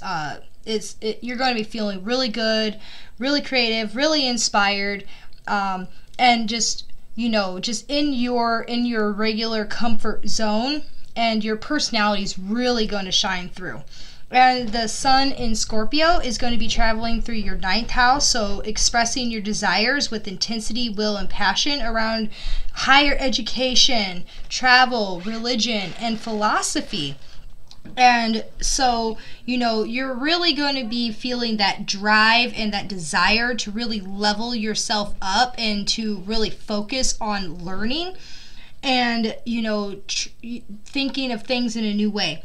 And the lunar eclipse in Taurus at the end of the week is going to be traveling through your 3rd house. So what is changing and moving towards your future and your destiny around communication, thinking process, and learning style. And so changing how you communicate, changing your thinking style and thinking process, and how you absorb information, and trying new tactics, all right? And how you are expressing yourself, and then letting go of old learning habits, learning styles, and old belief systems, what you thought you knew, what you thought you believed. All that's going to be changing. It's like going to have a whole new life perspective and a new way of approaching things.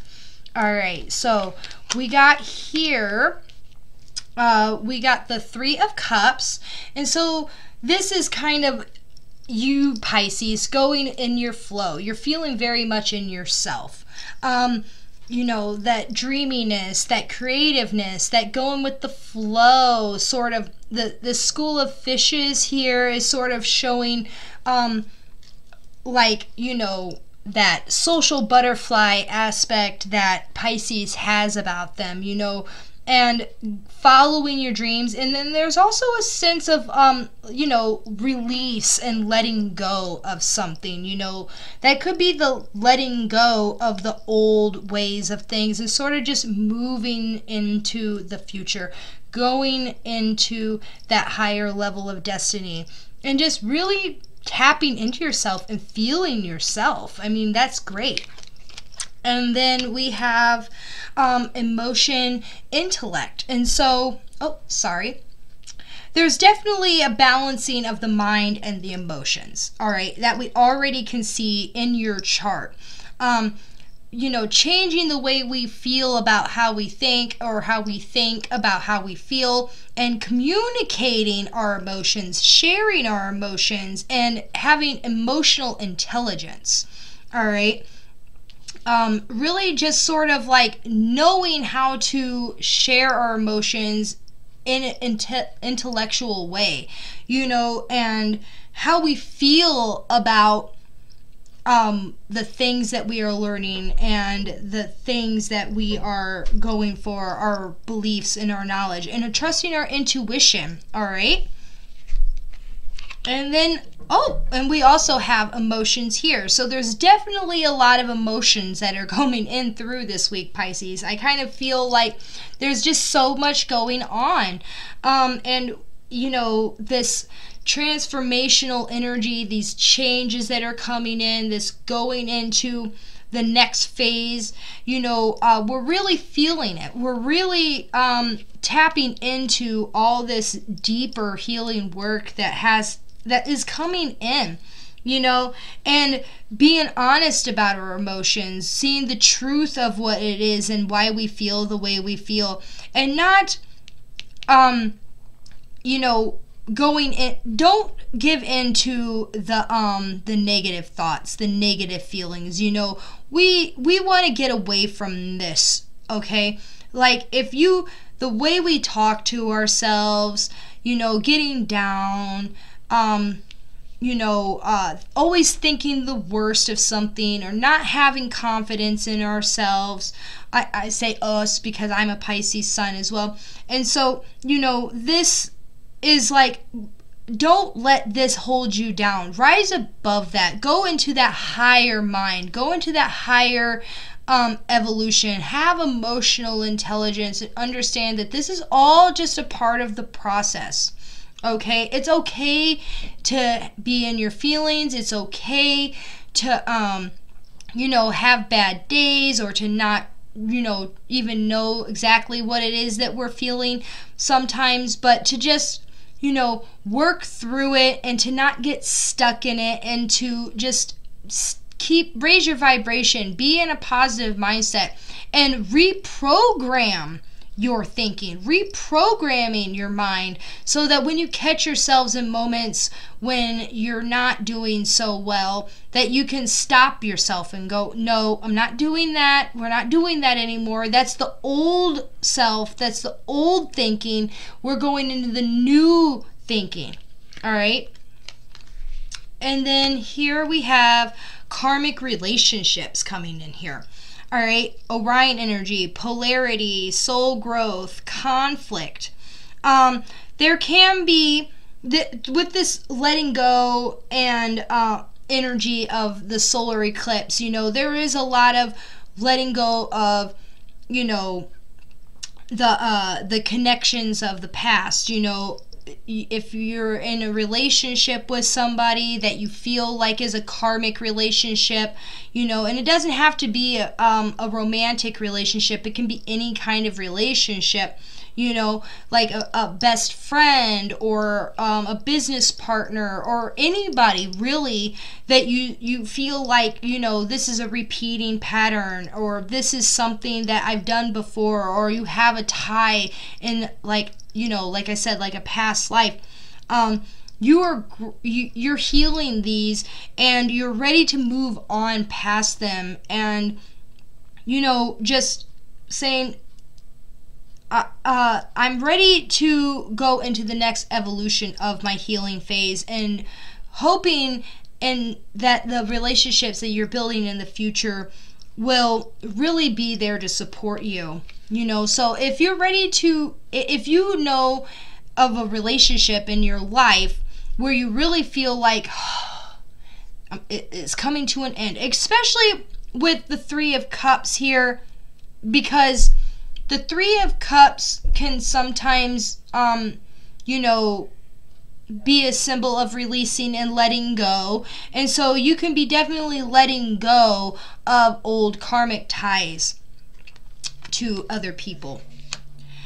And then we have called. And so being called, soul gifts and training, time to step up. Especially with the Scorpio in your 9th house of higher education and stuff like that. Maybe you are being called into a higher level of training, a higher level of education, leveling yourself up in, you know, what it is that you're doing and what it is that you're knowing and learning and stuff like that. And your soul's mission, your purpose of why you are here. You know, what it is that you bring, what makes Pisces special, okay? What is your gift? What is it that you're supposed to be doing? And are you taking the steps to that calling, okay?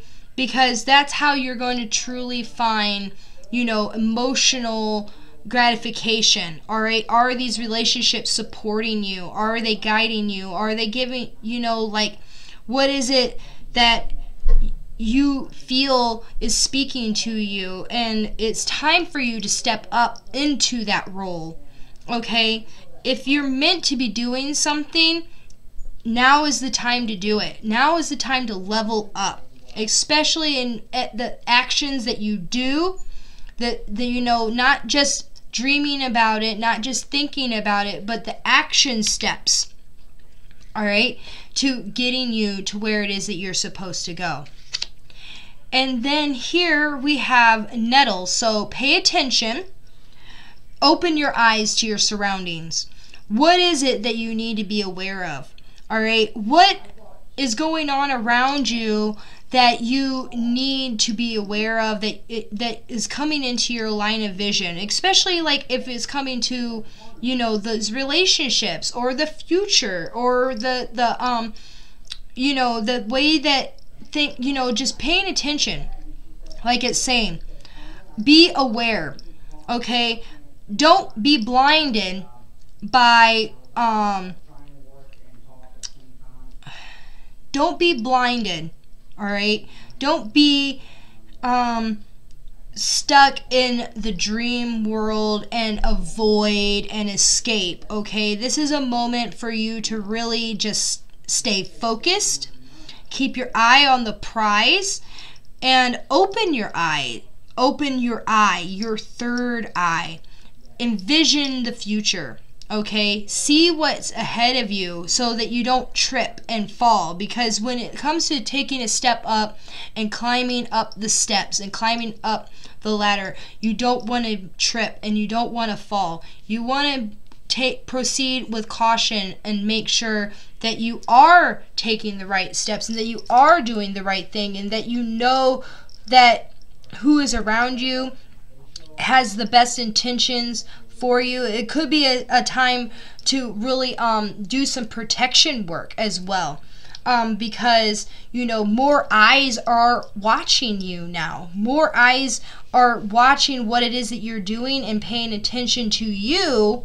So it's time for you to pay attention and realize that, you know, people are watching you, and so you want to put up that barrier. You want to put up boundaries and a wall of protection so that people aren't draining you and taking from you, because Pisces are very sensitive and they are empathetic and they care and they're kind and they tend to give and give and give, and that's great. You know, we want to be giving, we want to be supportive, but we don't want to pour from an empty cup and just allow people to take our energy without us knowing about it and without our permission. All right? So thank you, Pisces. I hope this message resonated with you. I hope this brought some meaning to you. And so please let me know in the comments down below if this resonated with you. And I will be speaking again to you next week. Bye. All right. Well, thank you all for coming and joining me here today for Sunday Soul Set. I know that this was a longer episode than normal, but there was just so many messages that were coming through. And I hope that, you know, as we move through Scorpio season and through this eclipse season, as we all go through this transformational period, that, you know, we trust ourselves and that we trust in the timing of the universe, and that we continue to show up and continue to level up and do all the work that needs to be done. And I appreciate every single one of you that continue to show up and watch my videos and, you know, leave comments and like and subscribe, you know, because all of your support is what allows me to continue doing what I do and allows me to follow my dreams. And so by supporting me allows me to continue to support you, and that is truly what I love the most. And I want to continue to grow, and I want to continue to build a relationship with you guys, with the community. And yeah, so thank you all for coming and joining me this week. I hope that this helped you. I hope this resonated with you. And I hope you all have a wonderful, beautiful, magical week ahead. And I will be seeing you all again next week. And I love you all. Brightest blessings.